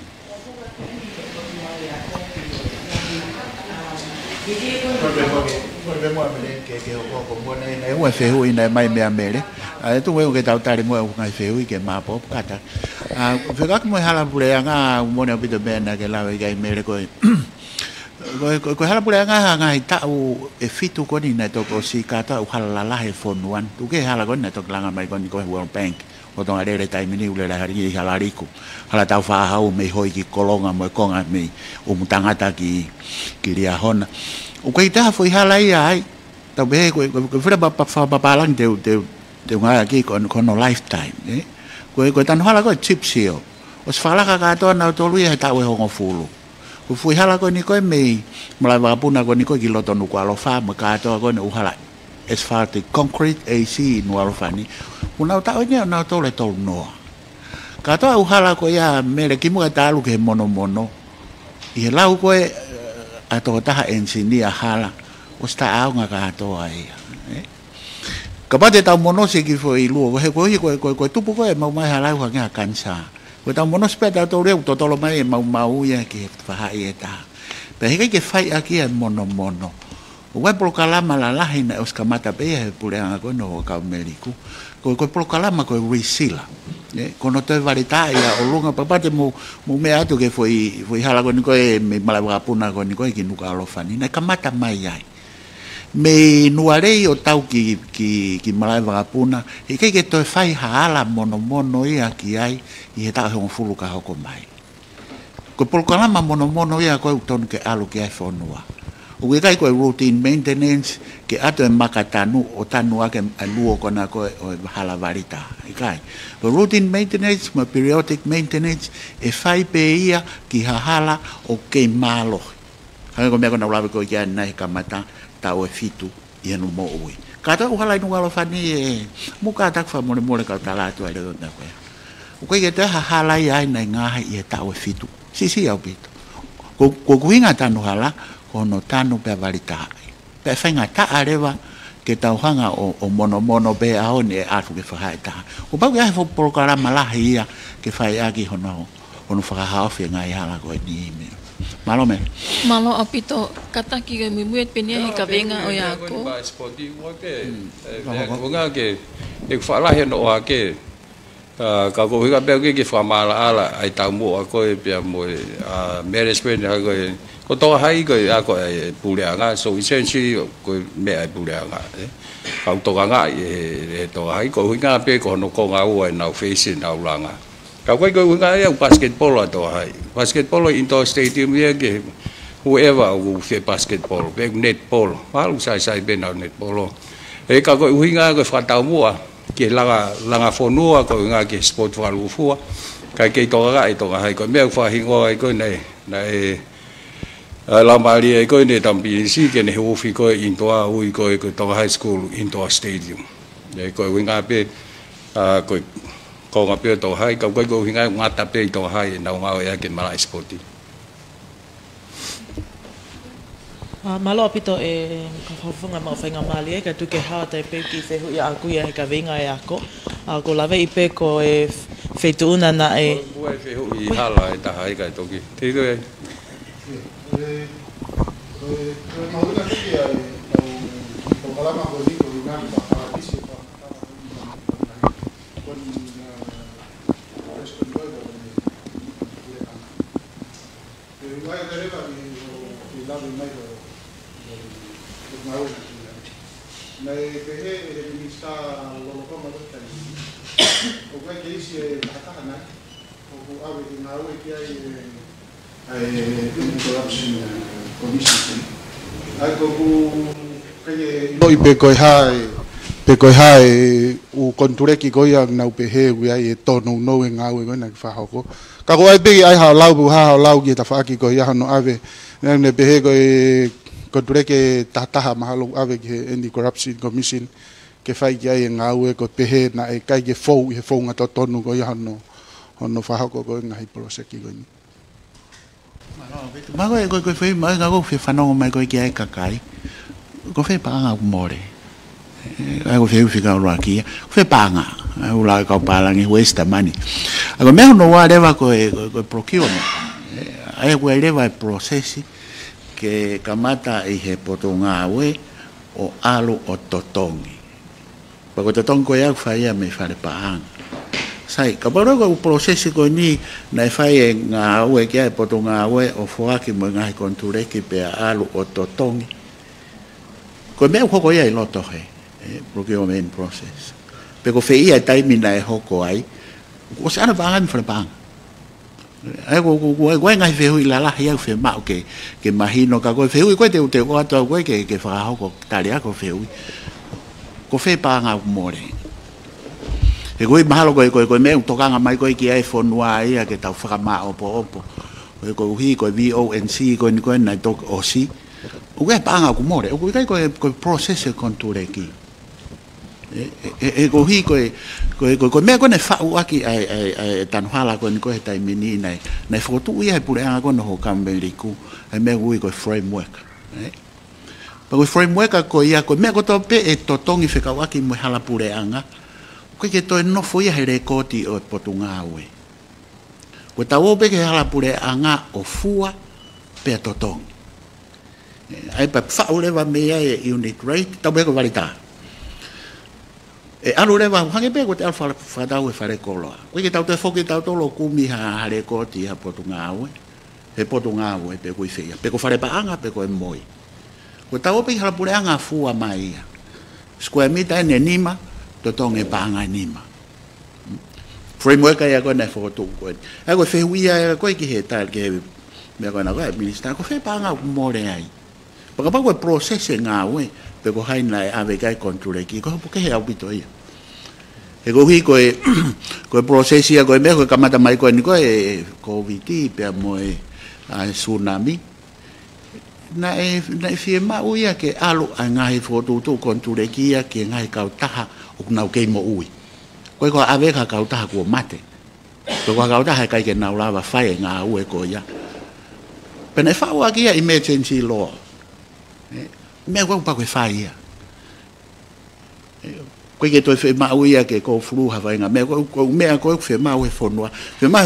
ta va da ke e was mai mo tata fa ta fe e togo ni ko fu ni ko na e togo e fonwa e fe ma we tata fa ta fe fonwa u lo ke ne fu i tai mia na be u ko na ke mkare ai fu ni ko na to ba ne fe ma ke to e va veta ko fa da na fa e ha wan e a ko na to ai su na mi ka sapate ko o se ko e fa ta ha sapate ko ka mata ia ai fufulu mo tafiefu mo frama ai potunga we ai ko lao ia ko emergency panai mo u me ai ko hai un lava fai e al hai un lava fai e kamata ai ko ke to firma ko tama be wa nen ten lava fai hanga o ha u ya e ku loto ia emergency lo ko fe ko ke mahino au pito ka kai fonwa ko fe siline u more hai un kai siline ko ya ko ka to hai fa ai siline ko ya ko ba ko process fa nga u ta fa don to ni si o fa le da to lu ki ai tu hai me ko ko cái ta nói cái việc gì này phải ai phải cái lao về này tại procure ai vào million cái cái bao cái CC về cái fail ngay tàu liệt phát động à cái uhinga not compliance project non compliance ai cái uhinga ai cái meet cái to ai criteria ai procurement division ní cái vả cái ông nào phải procure bảo đấy cái mai cái government procurement committee cái GPC saya misa panga kawai kau CEO kawai solicitasi nyale mo mea kenau wakai nếu coi to no coi cái tali nai pe kai pakono tali pe coi ya coi fakalao ya coi kai ho coi ta fare panga no totongi coi cái pe he ya nai takai he ai fu fakatau ya tai procure đại cái ne mi ti coi ai procurement pa mai de wa cái committee coi ne puranga coi government procurement committee pa na fu tau de wa pe feu wa pe ai me o mai pa pa na tali ko ne to process ya e fare panga pa ko fa me pa ko ye be mi sta te ton bare mi e ha na fa mata la mai me ti ke tau be he ti ke ha cha chi bu ha me be he ai ko ha ge ya ko la he nge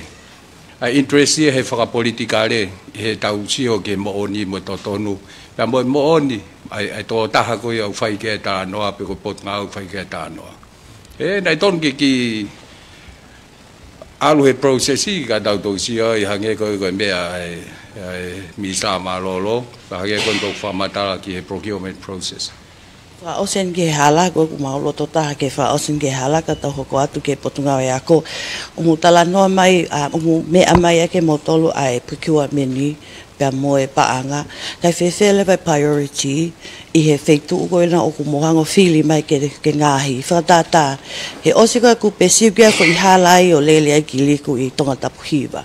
o fa fo ofa pite hala ko ya ka paute te o hango o fua pe ko toko fiha e me alele una fa o ngai mahalo pe o te kia ke me ka ko ilo fa papau o ke fu alu ilahi o hange ko ngai hala ia inu alofani o fu fie mau ke ngahi o hange I tonga tap tol mo tonga tap fa o fie mau ke ngahi ai pu wanga fe mo prioritize per capacity ke tanu ngai hala go ya o ku tosi elele ai I he ngai hala ko lai ta o hange ko hala ko ni umusi ke fe tu ko fa hola tu ko ki ai Allah ya pito e whakao nga I hala ko ia e wanga whewheo mo prioritize e ngai hala malo oku tau se whaki ke ngai hala ko ki uta ko hi ku koe whtola whewhe kakai e whanawai mea koe ni Marian ko ki whi hala pe ku tan fo o i uta tau whatata ku hala koe ni koe riku lotonga tanu e taimi pe aku whakapaa ngai ia he ATP pe mo Australia e na ma inga ia ko he ngowe ai ko uhinga ko mai hanga tonu ko e na pa anga ko ia fa ta mu mai ke halaliku me utulau ki fu amoto mo lele me hoi ki kolonga mo alu me tangata ki ria hona ko ta mo tu ka to e uhala ko ni ai va ve ko ke mahino a tu o fu ngowe ko I ve hala ai ulahi au pito ko prioritize ko tanu halai ulahi no ngai element isa spaghetti element ai ka wa economica ka wa ko culture ko tau tala no pe tanu ha foi hala ngoe u tau tala no tau tolu e food security tau tala no tau tolu he moi ai api tau tala no tau tolu ia ke tau o to ngoe pe tau o uta ki muri ke lava to ta ngoe o alu ki uta I he taimi pe me pango ke to mai foi hala ko na ko me tonga ta puiba ta tau ka to pe mohi ko foi hala ko na ko foi hala tam le ya bi do blow wa bari ta ya tanga ta ki tanga ta ko na ko ki ria hona foi hala ri ku le me u to la ko I fo motu al me pa ko ko ya tonga ta ko full al me hoi ki kolonga ko prioritize ko ni meren ko uia me ka palangi na na o ma stati me ko ni sai ko guarda mo ki feu ko ke fa o sea ki o consent pa ke ka ta pe ko nuka lo fani ko o ku hanu la hita hanu ka lo fani pa feu nga be ba wa pe to no ya potunga we te meni ko hi ko si o ki nu ka lo fa ko pa ke renga fu hala la patuk fai ai pe ai ki feopo kaki e ko hi ko tuita tawa pe mo minista lolotonga pe mo ton pare mia ko to mui ko o fagalere ki hala pure anga mana ko press conference en pe no ne press conference pe mo hai o ta biliona la ta biliona o ki patse ko po tunga we ta tala no ko ki ai to mui a ki he pure anga I he channel network ko tonga ni tanu hala ta tupu biliona ko ye me mai ko ke fai ake ko ta mono o panga pe 1 million ita sai ko hare ba hanga fe ke ta fa poto ai ki foi 1 million ke ne lava o fusi mai a ta billion ki le reita ne fai ta mi ko ho ka Ameriko ai ko tau hanga o kai ke to fai ai mono makamaka hala warita tau kalu se fai ha konga kata o ruisila mo fakalelei I he taimi totonu he taimi ke saya e foi hala ko ia he taimi pa ko programa ko ia Marian ne lava he potunga o ruisila I tongani a kilomita teu ni manoa teu wanoa ke teu ni manoa ma te fika ko ia fe toka ke ai sai inde tuanga ko tonga tapuni o we hala varitai eni mangea tu me ono ngea sai ka fai ki foi ruisila ko ni he kilomita ta Marian I he mita ono falahi e panga tavalu sente ni manoa ke square mita e fe unha be mo panga ta kilo ta mano taf ke tau save up wai ha kilomita ta e dan hala ko ni ko World Bank ADB mo Australia panga fitu kilo ke valu kilo e kilomita go investment ni auton ke fai he potunga we investment ni auton ke fai he fonua ke lava ke tau fusi mai ai taha piliona ko tau to mui aki ko tau o resila ko mono ke tau o resila pa was kamata ya o pe me ko tano ke I halai pe o kwa tai me o fai ano pe ke te fo e procurement I tano hala hagi ko whakatafe mo mea direct source pe o wai pe ngai fai tutu ni me pa ku magatunga ha o nga pe fo ke whanongo ko ni a ke mea he launga mo mea ko me ai ko na ke ai procurement na ai pe ai o tutu ni mai pe ko time fe ai o me ai ko ya pe pau ke procure ai me ko tope ai ko la ko ai pa nga ko me ko to me fa pa nga pau ke ai hono authorization pe pau ke ai procurement pe ye category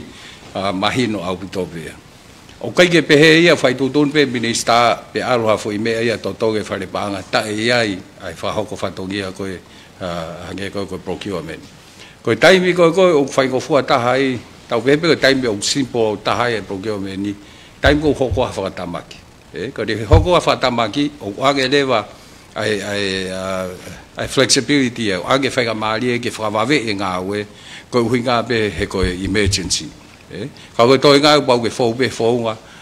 pe ko foi ko te ta pe international meeting pe wala me pe o ku mahino pe nga fo nga ka sai pe pa to ta na ke to e misa ka ko nga pe ke process fa lo fu ko o project ki ko ke pe ku ta ri pe ko minister pe a lo fo me o pe ke fo wa tu Kau tahu ada pe Catalina kau pada malah ita phone ni kau tai tafe. Nai foi tai mia nai uhaya pa kau foi baha kau na kau nai santelu. No foi au la wiki. Kau tempe kau tahu tafe. Kau aloi vai pe kau me ya kau fatu tamaki. Kau Wai ne pada mana kau nam ume ape. Kau pau ke fai tafe. Emergency kau ni kau na tau osi. Na fe ma o hakakai fe unga ke na o mai o tafe. Kau fukata mai kau fukata makau tahat. Ta sia le mohe fe ma o ke na mai ta. Tendai poloka fo ke fa tafe. Poloka kau ni matolu ange he sima fe ka ange he sima. Pero be na fai ai kau ma be me ake ai fa fonga be na fai no taro exhaust ke ha o kau taha to nga o fai nga o ko ni. Pana pe mo ki me ne nai na la ke ai ko. E nai fo ke li fi ai o kona ke me kare ko ni. Ne fe ma ke to he ba ta. Pa ko pa ke to ho. E ko o mai ko ni ko ka me ko fe ka mo fa ta fe ko tai mi ni. Una sio na to fa ta fe to ne tata ma pe. E ko uha ko to pe mana me be to ta ko to ta lu e ho lo ya la pureanga. Ye tai mi na tata ai ki no ha ko ne to ha ke ko mi la lo. Ka nang pe ta ga dai no ka fe ma wi ga ai trainage fa ta fe o we project ki la million na wa ta he pot ka o ke ai lens ai ko na usio ko fe ga fe tu ke ai ko ai trainage ya ta de fi no ke ta fa ko no hala ba ve mo pa hu mo me ke si ho ko ngang to ka nga vai pe fo ki pa ka ta nu ya o pa pe ke ko me vai ha fe tu ke al ki ai ko me ko ton ke fai ko ai ha fa ta fe ke ave ai la ke ki tai ke ki tai ma ke ave ke vai ko hinga ka ma tu be ai fe tu ko ya ai o mo ne bio be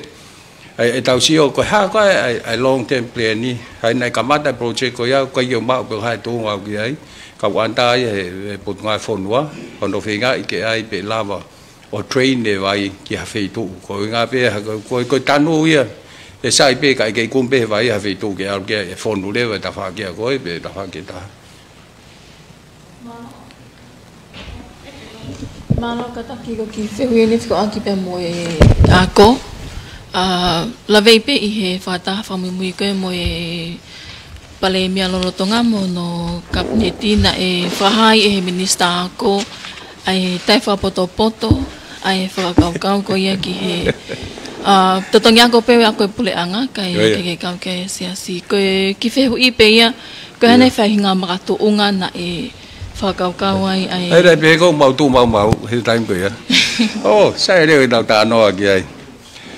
mahal dai nga lo he ki bi sa ke ne fa ho ko atu ai pa nga fitu no ki he foi ulu ki nga hi ako o ko ako fa pule anga nai fitu ke foi ulu tata pe ke sa de lu to lo ko se fi ne pe ko fe o ate fitu no ki foi ulu ko to pe ai ko me pon nga fa he ta ko to pe ko no lau ai to la he api ako Liu nga ke fitu no ko pa nga ave ko to ko ni pule anga ke nga hi ako ko ia ko ako pule anga ko ke kau ako pule anga I he to ko ko ia ko tu ta fa le va ta ko ni ai ko tau lau ki he holoki ai ke to ko ai me school fees ai ko lao ko pule anga ko mi sa ako he lava pe ia o tu ni ki he ako ai pule anga ai te lava pe he tai totongi au ki ai he mafai ia mista ko me ako ki totongi ako ai nga ako ai siasi ko me ai upoa te ko ai siasi ko me be mo lava aviga na to lu ko fitu no ako na to ta no ke na fitu ia ka he pachete ta ni na fala he ke pesete ho full au leva fitu no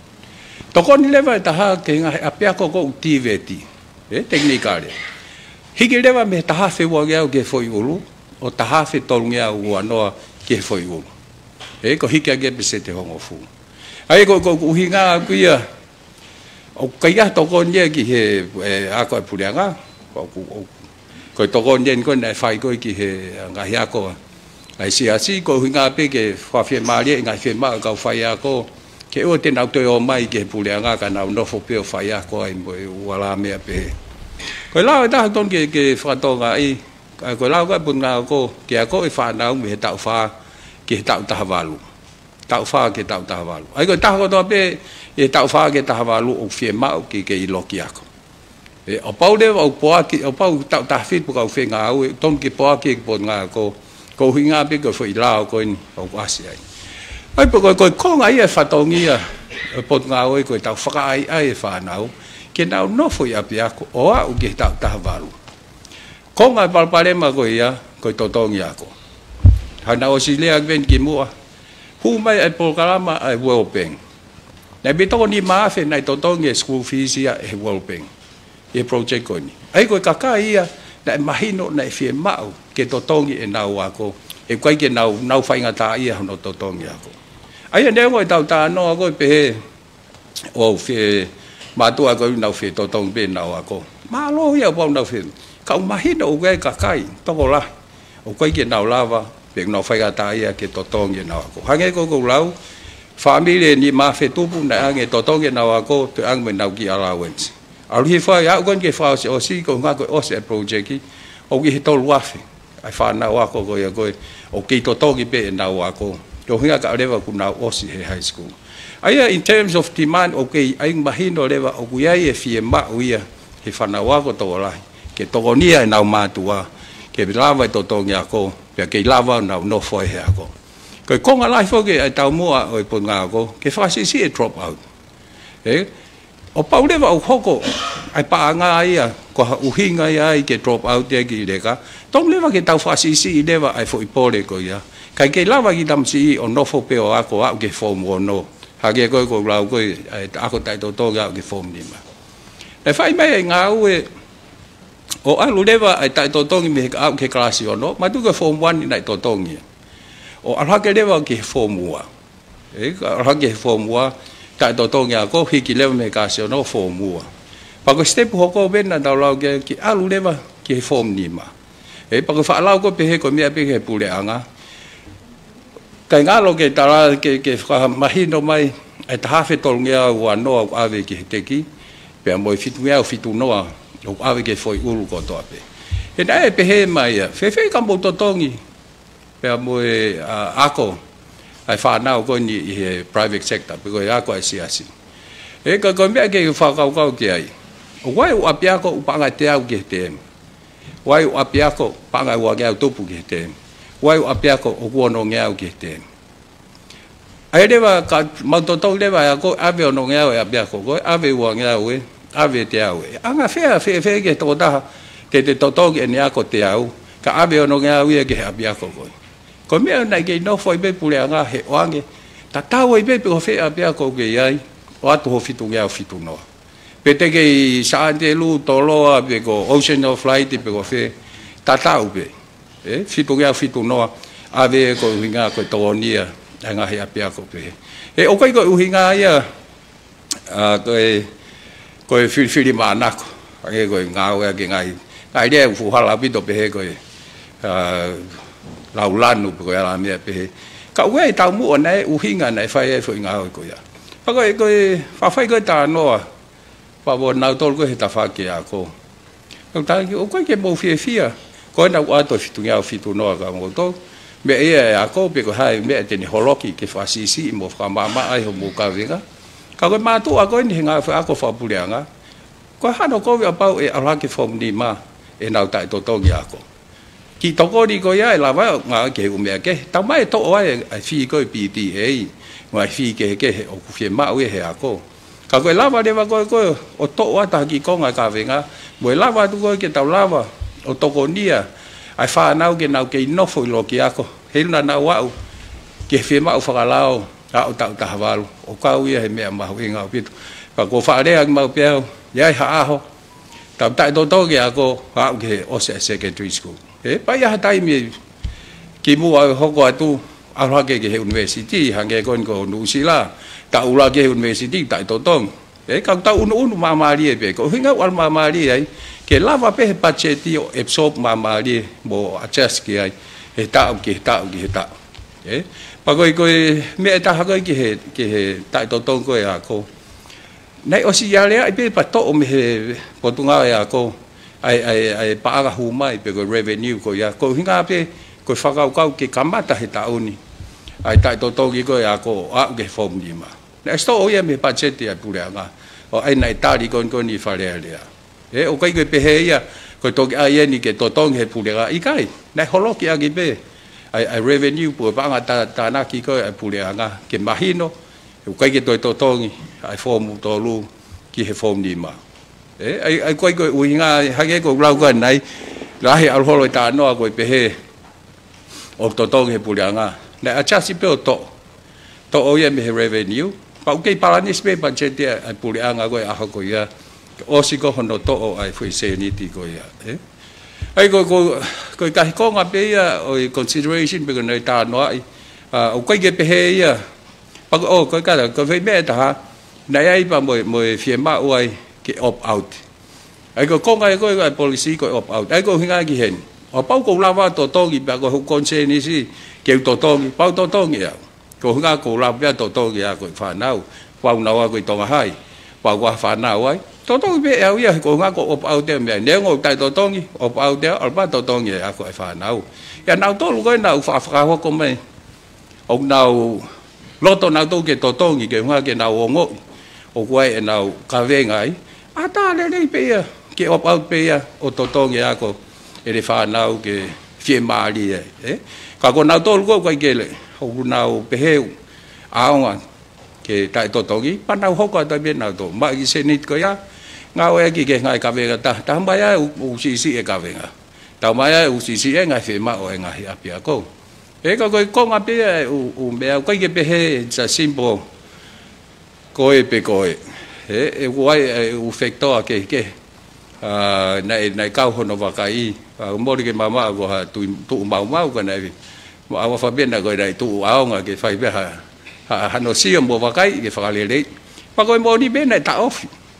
he na sai ke hoko i he foi ta fa go ko ni ta to tong ko ya ko ke form ni ma ko no ta off e ko ke ta to tong ya ta be ha fa le ke ka ko ni mo me ni de pe ko ho ta ma i ga ke to me ko ta ofi ya ko ta ofi ya ko ai tu ni ko ke fai ai ta to tong ya ko ka fo ki ya to tong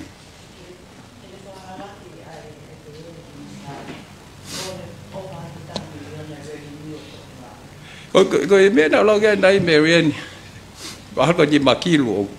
o ku fo ko ai ko ga holo ke revenue ai put nga ko ka ke ma upe para ni si he ko nga ke ma upe ngai ta fa ke tau pe he ma hu nga nge ke tau invest he a ko kai holo ki ha ke ka hi ki ha ke ta na ki ha fe tu ko hinga pe ke fa para ni si he o si ko a ho na tali budget ko budget para ni ai puli anga o tai mi ko ya na ma upe he to o ya me to tong ya ko kai mai ya me ta fa ki ko ai aku it's not a simple pe he ko mo le revenue ko investment he ako ko tau invest tau fa nau ke frasi si drop out di nau ke no foi lo ke ako o a wai ko ni ki he form no ko fa mu fo ki pa to ho ko to ai ya fe malo pito e mau finga mali ka mi te pe ka venga ka venga ko ya o ya ko ka koe whehui koe ni e whakahoka te ke whawhawhonga ka kai koe awa utahanima. Nei whake maulipoti na e mao whikau aki pe mai tohitangi a o wahenga ka po e lawa o whapapau me pe koe mo one tohitangi koe ni mo tu unga o ke tohitangi. O whikau aki me te whe maali e ki he ka veinga koe ni a hono whakawhoki o e tutongi ako. Ki he ngai ako pule ana. Ia, monbi, ka te ki ulawa o tānoa e te mihi te i whahu mai ki wharere. Ka kulota mamahi a wawa, tānima. A wau kai ki lota mamahi u wahenga e koe. Me whai te ria pehe, nau tau. Koe me aia koe o ku wahenga. O ku nau loto ki ai, koe au whai.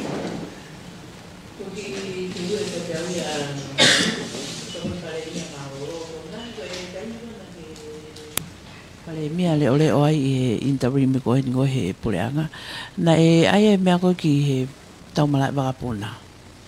Ka ku kai ko ka tani ka wai fe ya ko hen. Ka to ki ka tau to ko tu. Malo, as I understand the many problems that we've discussed that the people of Tonga are going through, we've charged the government with finding a solution. The problem is you can't get blood from a turnip. And we are operating in a deficit, which means our GDP is not enough to balance our operating budget. So the solution to all these problems comes down to resources. We have plans, but we need the resources. The answer to that is economic development, and that's where you need the private sector. Somehow, we as a country and a people need to unify, select a plan for development, and be able to work together on both sides of the aisle to support advancement as a country. And that is what the private sector is trying to promote here. All of your problems of education, infrastructure, we know those problems, but the solutions need resources. And unless we get together on a plan to economically develop and grow, which then creates a bigger tax base, which then creates bigger taxes, which allow for bigger budgets to be able to solve these problems, we're not going to advance as a society. Thank you. I think we all agree we need economic development. Jadi ako, why untuk itu perlu ya aku kata tu. Gila ni kion kena foto tu kau kita fafoki sinfom klasiono sinfom. Kaya mau ke klasiono aku tu ya biar was leh deh kau form di ma. Tapi fai no ICO lah ke. Kau alun dia tak ufa. Os tak tahu leh kaman dah wano awa. Ai kai kau ke tu fa si form di ma. Pai kau wa tolu wa fa. Ayo kau ke pehe kau toki me apa tu liliu pe os tak oi o se de ta tol pa alwen ke ta fa ta uni pe to fa fo ke hai misa ma fa be hai misa ka fa ba ta no ke uhinga ko al ke form di ma ulwa ki o ta o sia o be ke ngai to ka pe nai ha living ka o be ke time okay fe ma ke to ku ya ka ta hi ke ha greva ke form di ma nai fa ka ka hi time ko nai fa ka ta ma ke ko mo tuan ni pon nga ko o se time ko ke fa si form di ma pe tu ku le vai form ni ma ka tau concentrate pe he ono mo fit apa de mo fa to ngai tu wa ki ke fe ma u ya ko be tu a ko ki fa na una os me a ko o ko ke to ta ma ia form ni ma o certificate form ni ko ke te ke to si wa tu wa ki o ke ka fa ka u li form ono form fit tu be ai ko u hinga o ko ai time ni hu te si o demand driven pe ko ha ka me fe ma o society me fa na ko o tau ko ai ko kau ye ko ngai ta o fai ko si o ko ni ki hono fai si vi ko ni ko wa ko formu di ma o be o fi ke to ko ta ha fe tu ke wa ai kau si vi ai ko specialty ko fa to ko ai o di ma no ki o lunga o pa tau be to ko wa to ko ta ha o si mahino pe e la he drop out ko ne to pe ha ki tam si po ha ki ta hin ko ta no lo lo ha ne to fi nga ki to ha repeat pe to ho ko ai de pal pale ma le va drop out ko drop out mai fa nau ko fa nau e no la hi ko pal pale ma e nau ho ko atu tau pe pe ko fai to ko na tapu pe ko alcohol pe ko la me pe e fi ma le va pu le nga ko a ko ya ke to invest i policy mo ya la me pe he ko uhinga ko ngai pal pale ma ko o ko me drop out Usai ke tau invest he tai ni me he whana o ako. O alha ke teke ke nau nofo pe lo ki ako. I he tahonga tuku mai ki tu au te la hea palparema te tau a whianga hagai mo ia. Ai ko algon ke form 6. Tau siu ki he siwi koe wafe ua ua. Ya ke toi siwi form ni ma hiki beo o form 1 he tau hoko. Siwi koe ana pesente ni ma tahe lawa. Ye form 1. Nea wane ke wha siwi he form ni ma tau hiki beo form 1. Pesente ni ma tahe. O ngō tāo e ua ki mua, la kānge pesente ni mataha he ngō tāo e ua ki mua. Ai koe nai siwi he form ni ma pa arohaka tō siwi he form 1. Ai koe pehe koe o ku kai ke ha kaunga le rei tau whiri pe ai whanau koe arohaka me form ni ma ke form 1 no. O koe ke pou i mai he whika koe o e lawa koe e whanau. Ai kula he whanau i unau toi machua nge arohaka form 1 no, pe unau toi saia nge ai. Ai koe hange koe pesente koe lawa koe i he wafe ua tolu. Ai form 1 ai ko na to lien ora ke me form ni ma ko wa fe wa na pesete ni mata e pesete ta oleva ki mo na pesete to hiva ba ko ta le va ki mu ai na pe se te fa hi va pe fa va ai au ko ke pe he mai o ko no pai ha ke ko ka sko covid le va si vi o mai he fika ai o sai be o la ya ko si vi he form bono ai ko ngai ta le ko ya ki he a ki me ni be ko ta no ko pe he fe ma ke si vi ma be fa nau ko hu a ke te o fa nau mo ka fa ko ton pe ke te o fa nau e mo fa ko he ko apia ko to pe wa na final exam wala me pe ka ko ka we ko ngale le ya ko social promotion ke na hiki be ko ke form bono to si vi ai frasisi e drop out de fa nau o smahi no to pe apa ko na alu ka to ke lunga pe ko to ta ha fe pa drop out di tau be ha present ni mangya present ni mano ko to ni mangya u o na drop out na to li hospital form ni ma ko nga ko na to he ka ken la ko ku me na fa nga ma di e form bono lava form ni ma o se form ni ma alu ya tivet alu ki follow lo pe ko fe ma ni ki certificate mo wala me be ka ko nga be ai nga hi u hinga na e fa ai ko ni ai tu di ko ke to o si form ni ma ka focus be te fa nau e nga ya pia go be form ni ma kana to si form bono ako pe pe mo fonua mo savia foi fe hui pe ua he tai me le mai ako ga nai ke toi nai he ko nga ko tau fa banga lo to nga pen ngai laptop ko nai tu fa mai ko ke fa nau si vi i he ngai tau ko mali wa tu pa ko fe hui pa no wa fe ka ak pa mo savia ke sami uia e ngahi me fa kere ai ni ihi o ku bakaya tu pa ko fa ko me pengau savia o ke sign ai minister savia ko time na le o ai ko ya samiu i he interim government pe he ko ngai me tai fa lao ko bakai pe ko pena ngai list ya ma ngai le sisita kere tai fa lao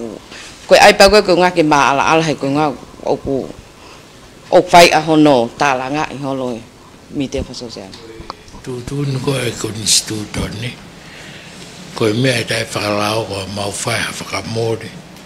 ke to la yang ka kon fonga ku pau ke io ai minister pa ka pone ka ya pa anga fika wa mu me ko ya ku tu ke fa lao tane ko ke ako i aku mahalo be osia ka ko ga kai be ko ke mau ke hu ko ya ko tau ni pe nai o ka be le ke u laptop ko nai to be se te ni mano pe apa ke form bono form fit pe ai au subsidize he buleanga pa pe se ni mano ko ga be ke to ko ni ke ya ko fa na na form bono form fit na ho ko university ko ke mau me le pe to ai laptop pe kai ye hu ko ne fa na ta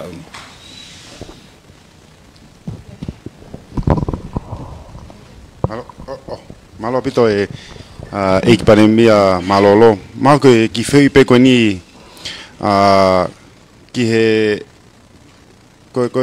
anga pe a sio ko me tu a ko ke fonga ngau ko e pure anga ko ni ma ke toki me mai pe ko e ki pandemia malolo ke taimi ko ku ai transfer ko power ko tomo hu ko pulanga fo hange pe ko e ko sio pe ke ngau pulanga ko ni no fo pe ke nau sio fe me ne fa ko pulanga ko ki mua hange pulanga ko e ho ka me liku o sio ke ta oferta hafangi ngau ne fa ko ke sio ke veu ke ka hafangi ngau ke pokwa ha me aya ne osi ofi ke ose ngawe ko no costa ofia poka hosio poko ngawe ko niu le rei fakaluku fua ke fonua poko ngawe ko niu ne hangea o ta ofi I progress mo develop ko ai fonua ko fa me ba ye ye apa ko mo ni ko na do na tolo o diliu mo ta ofi ga ngawe ne fa ki mo ga ki na si o pe wa ki me sai ke na ho ko to ai ko nga fo ke ai la he pa me ko si e taimi ye ka wa ve bai pe ba ko fili no vema mahalo e kamata e campaign official one ki September pe ko te pe ai o ku hange au no pe o tala mai nai halai ba ko hui ngai ko tau press conference ko nga ke tala tak mo fa mala ala tu nga me o mai ko nga be ke mai no wai ta fa ke ua la wai ai uhinga nai fai tu ni hange ko ke lulu tai mo ya ko mo ala me pe aku me pa ngo ya pa o ku na ga tu nga ko fai be lo to và tàu phê hi bây giờ uhi nga bây giờ phê siêu phát cái cái tàu siêu cái lăng phá cái iPhone hoa bây giờ hai mươi thì tàu la vào ngã rồi hàng cái bên này cái lulu tai này cảm thấy bùn hàng cái Oppo hi va và màu bê khô sai và màu hộp cái toai bê cái pha màu bê bao cái nào qua bê ông ngài đi sai bạn nào hộp qua từ ngài cái ya hi rồi là vậy ô mạo hoa lê pha lulu phu cái tàu tôi cái ni iPhone hoa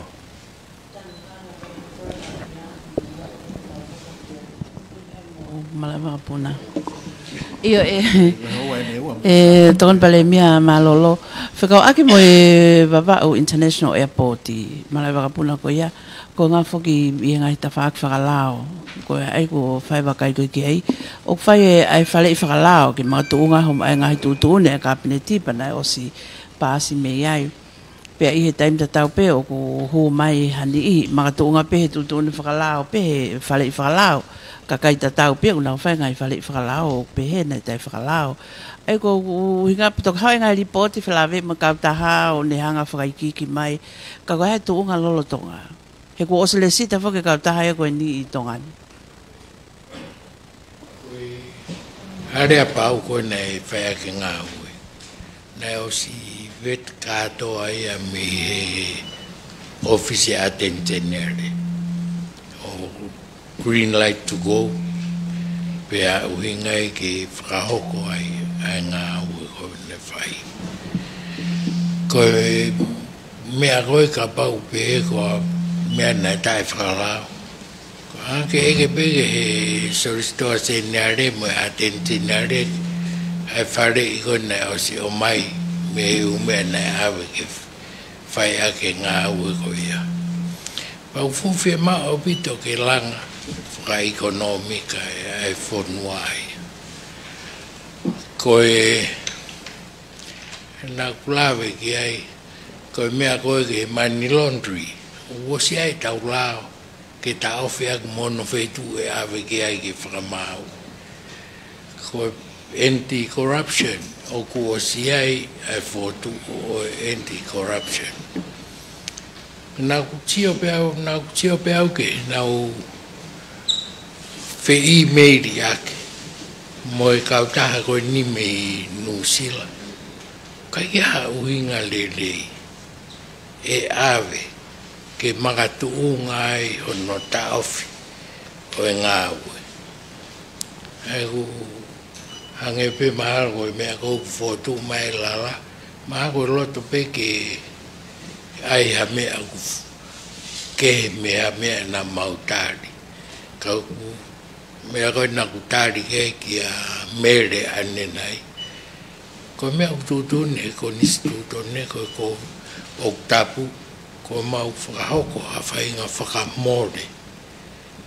Lahi, ka ko no whaunga ku pau ke tari e minister panga. Neke i te kia ke ea mea pehe ia. Ko ngako hono whakamahuinga e langa koe malai whakapuna ku lau miliona. Koe whamauinga ia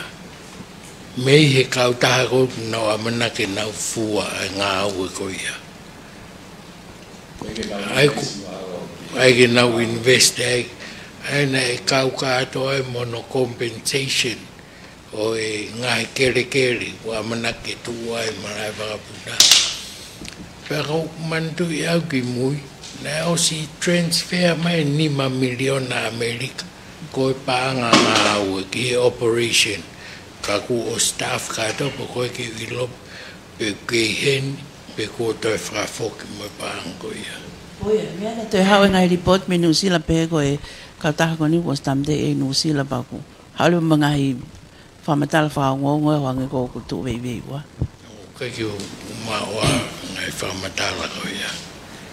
Toki hawa pe ai me ta tau ki whiu whaos pe.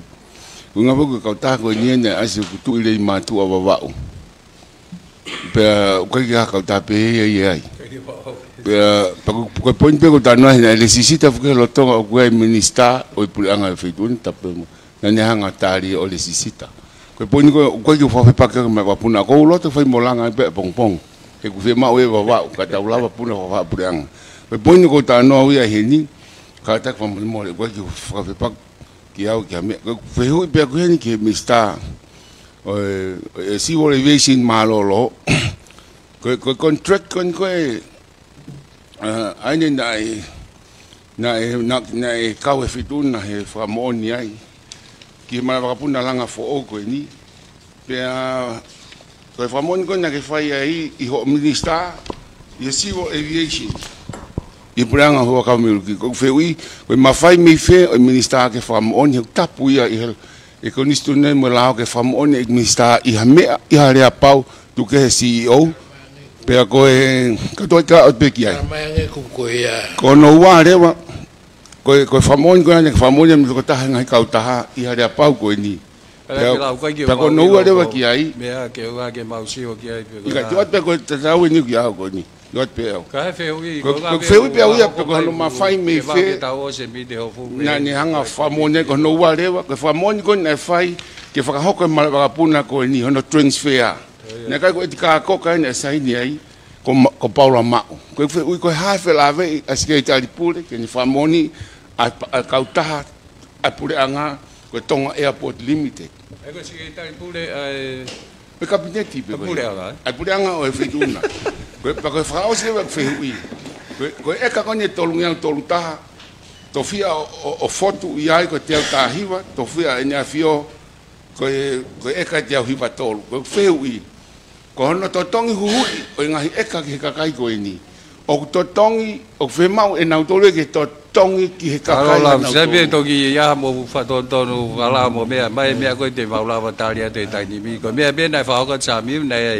ai ale pau banai u conditions nai fe mau ke fra hok ko ve hok tu ia pe ko tu ni ko pure anga a honi ko na be na o mo ana tol ko nai fe fa investa pe ko ha ai me o de hok tu ke na tol ki ai ka ko fa no pe ko hu nga to si a bu de tai mi to be mi de ho fu le tai ni na te ha ngai fe hu ke tau sai bi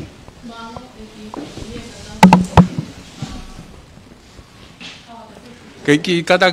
cái tal bao cái mẹ cái drainage ấy ai này tổng tali phong cái câu chuyện press conference này tổng tali ai ta hapo in 12 million na cái togonia aki ai ngai api o ku flati o ku tafia ấy cái mẹ cáo mà huynh ở bây giờ cái huynh của là này mà huynh cái drainage hiện nếu có bài tan vào phi tụ cái aloi vai cái không về vai ha phi tụ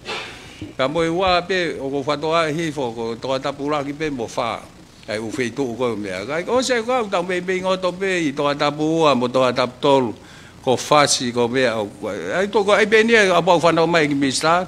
to ke ai be to ko ni e flati ka ta to si o ngai api ko nai ma hi no to be pa pa le ma e ka o ai be he pe ya ko ngai api ko mo e ka o se ko ya ko ke to fe le ma ta ai sa de lu o mai ke foi hala pai pa si mo me a ko me be he trainers ka ho ka tu Yo, malo pito ko ki kavinga ke he penia I he lave ko ki investment ni. Lave pe na mo I he pule anga ko na to ki osi fe na ai invest na fai I he hotel palataisi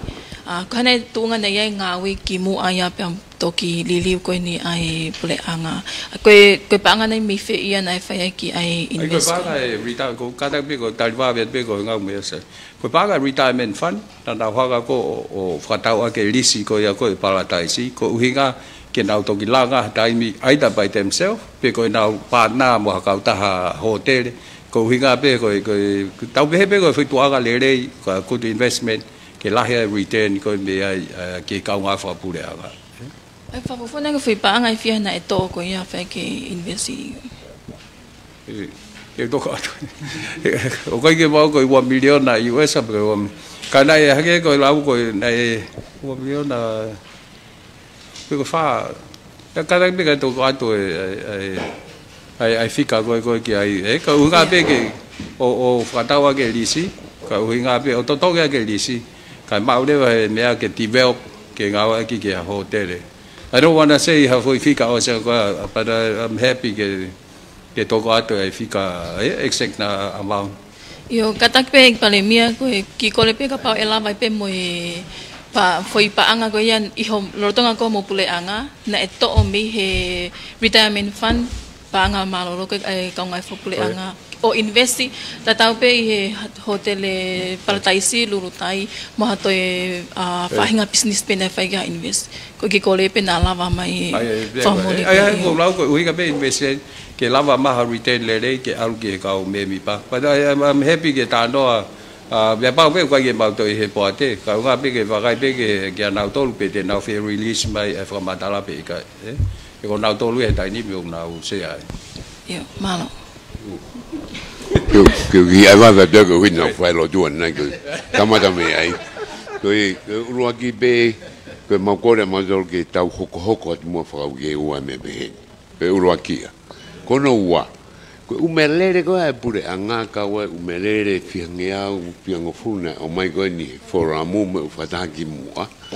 o gutau hive umelele ko na te ko umelele fo wa fa ia bon ngau me ko ni mo le la to ke minister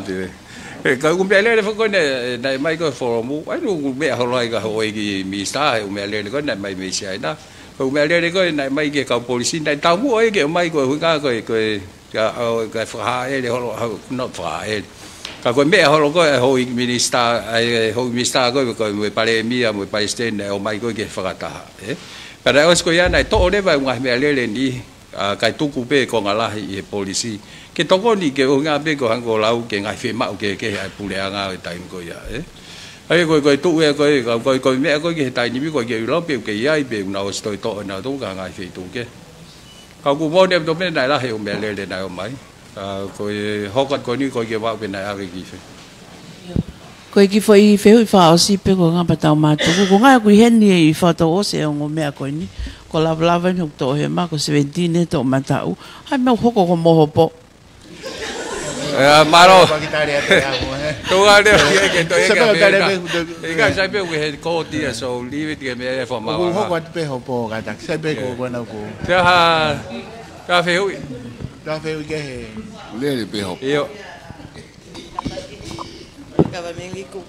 ai tafaaki ko ni ki he foreign affair mai no fo ke ngai office pule anga ngai fonua muli pe o ku totongi he banga tu hau ko ni ta tol ko tonga ni na ya li pot atita ke ta ngai office o fa asiai o ku ya e mole e office ko ni to pule anga pe na ai ai fa ka mo ngai fo tu ne tala mahino mai ke tapungi office ko ni I ho taimi ko ha tu ngana ia ka pe fo ki ko ha tu nga ia ko na hopo ko ni ai foreign affair he oku ia li poti o ko stamate fa muy ko ke ma ke ai a vai tai ni mi ko fe ko da ko ki he atita o anta fu atita he se fa le ale pa ga han de li poti na alu ke he se ko ke ha uia ki he pale mia pe ko pule anga ai a pa to ki te pile I pe ha he se a pe de na ga ta ko me ta pe se a ko ke ai da ke kai te ke ma ai li poti fa ho fo ke ni ku anta li poti ke he se fa le ale ai te ke ka ke si o ke latest one ko ha ke ko to atita ko ni na ke na I mo taimi ko ai ko atita ya li poti ke he se fa ko ke ha ke pa le mia he taimi ko ya ko ya ke reporting for me ke ma ai reporti ko report pe nga more like you're aware of it as the prime minister minister of foreign affairs o ku ke aware ki ai ke ngahi me ako ni ka ku te ke ke fai ha fra ho ka ngai tu unya ye o ku mo le ai ngahi panga tu ha ko ni ka kai ai ka fra ho ke se a pe wa ha report ya ke tu fa mai pe ko ha ne fai tu ki ai ta ha voi be ta ha be ba o ma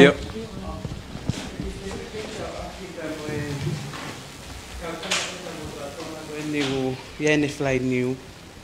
pena ia ha he taimi ko no mo pureanga pena ha taimi na na ko le mai ke nau foki mai ki tongani o fuafatongia ma tau kakai hena ia nau palani te nau puna whakawaha pureanga ke toi whakamahino mai angi.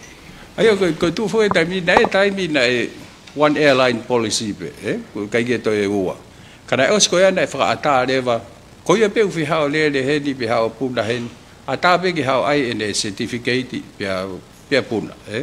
ai ko ia pa mo ko kauta haya ko ia pa mo civil aviation an ko na anta na auto ki na to ke technical ko me ko ki approach o fa ta no ka pa ha ke ko la ko ne nai ko e tali fe hu a Catalina ko bo Marian o ku ye ma hu inga o lu tai o fe ma de va pa na mai te na ni tu pai out ti lewa ai lu tai ko la un video na ko ya o kai ke wa u pe na na na lo to ke a ke to ma ko ya ka kai ke pe he ye na tapu ke na mai o photo business na ata pe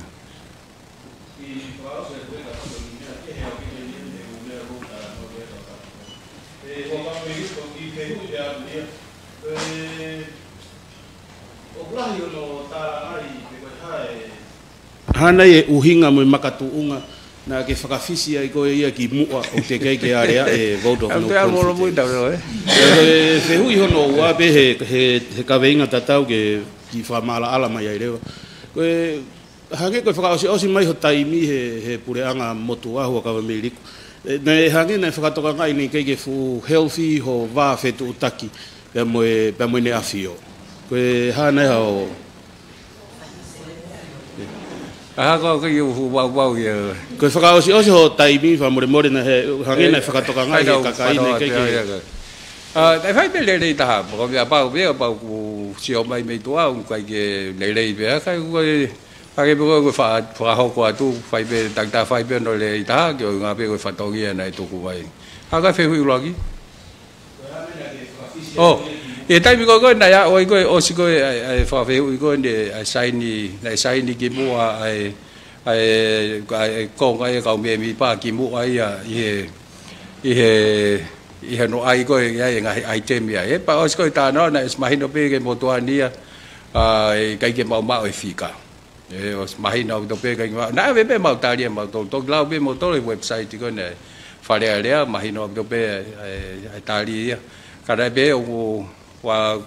kai ke lewa ke toi hoka tu ke bouti ko ngau imagino kai ke mau mai fika o sa ke fa fisikita ka alu lewa trigger lewa foi pon ko ke fa si he wi ke o ko ya pa hai pure anga da ke hoka tu ai pare mi au ko me na kai ke toi de ke pare mi mo me ko nga ata wi imagino fika ya hoka lewa na ke le fo lu fu a pe to nga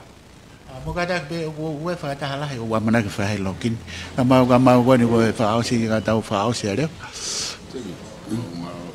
ta veu e la va be o ula he pa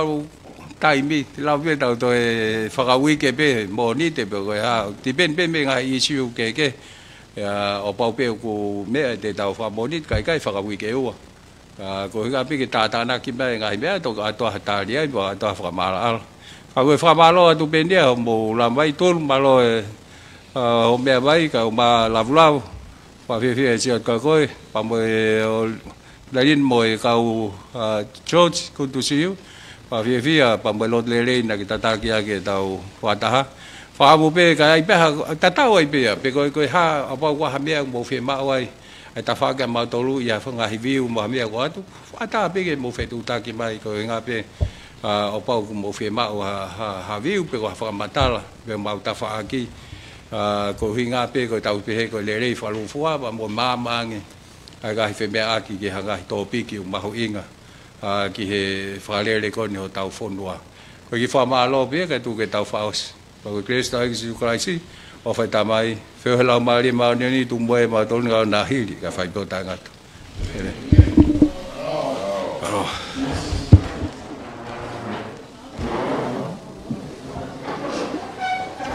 la mo ka ton e ta program ke ngai feo mari ma ngai tari ko ia akina to lu me he pranga malo fa da nga le ya tu ke ngai fe tu to mo to ri mulina pe mo tonga ni ma to e ka fa ta be a program pe heni ha ke ne para meskai ai ka me mi pa o fale ale ko ia o e ahoni me he lo convince fale ale ko ia tonga fa fonga ta ka tele tohi e vo ki ga fo dale vuto fua perché pita da fur per mo tau insini ko ia ki he ahoni per me sai from kioa con sa swaka mo mea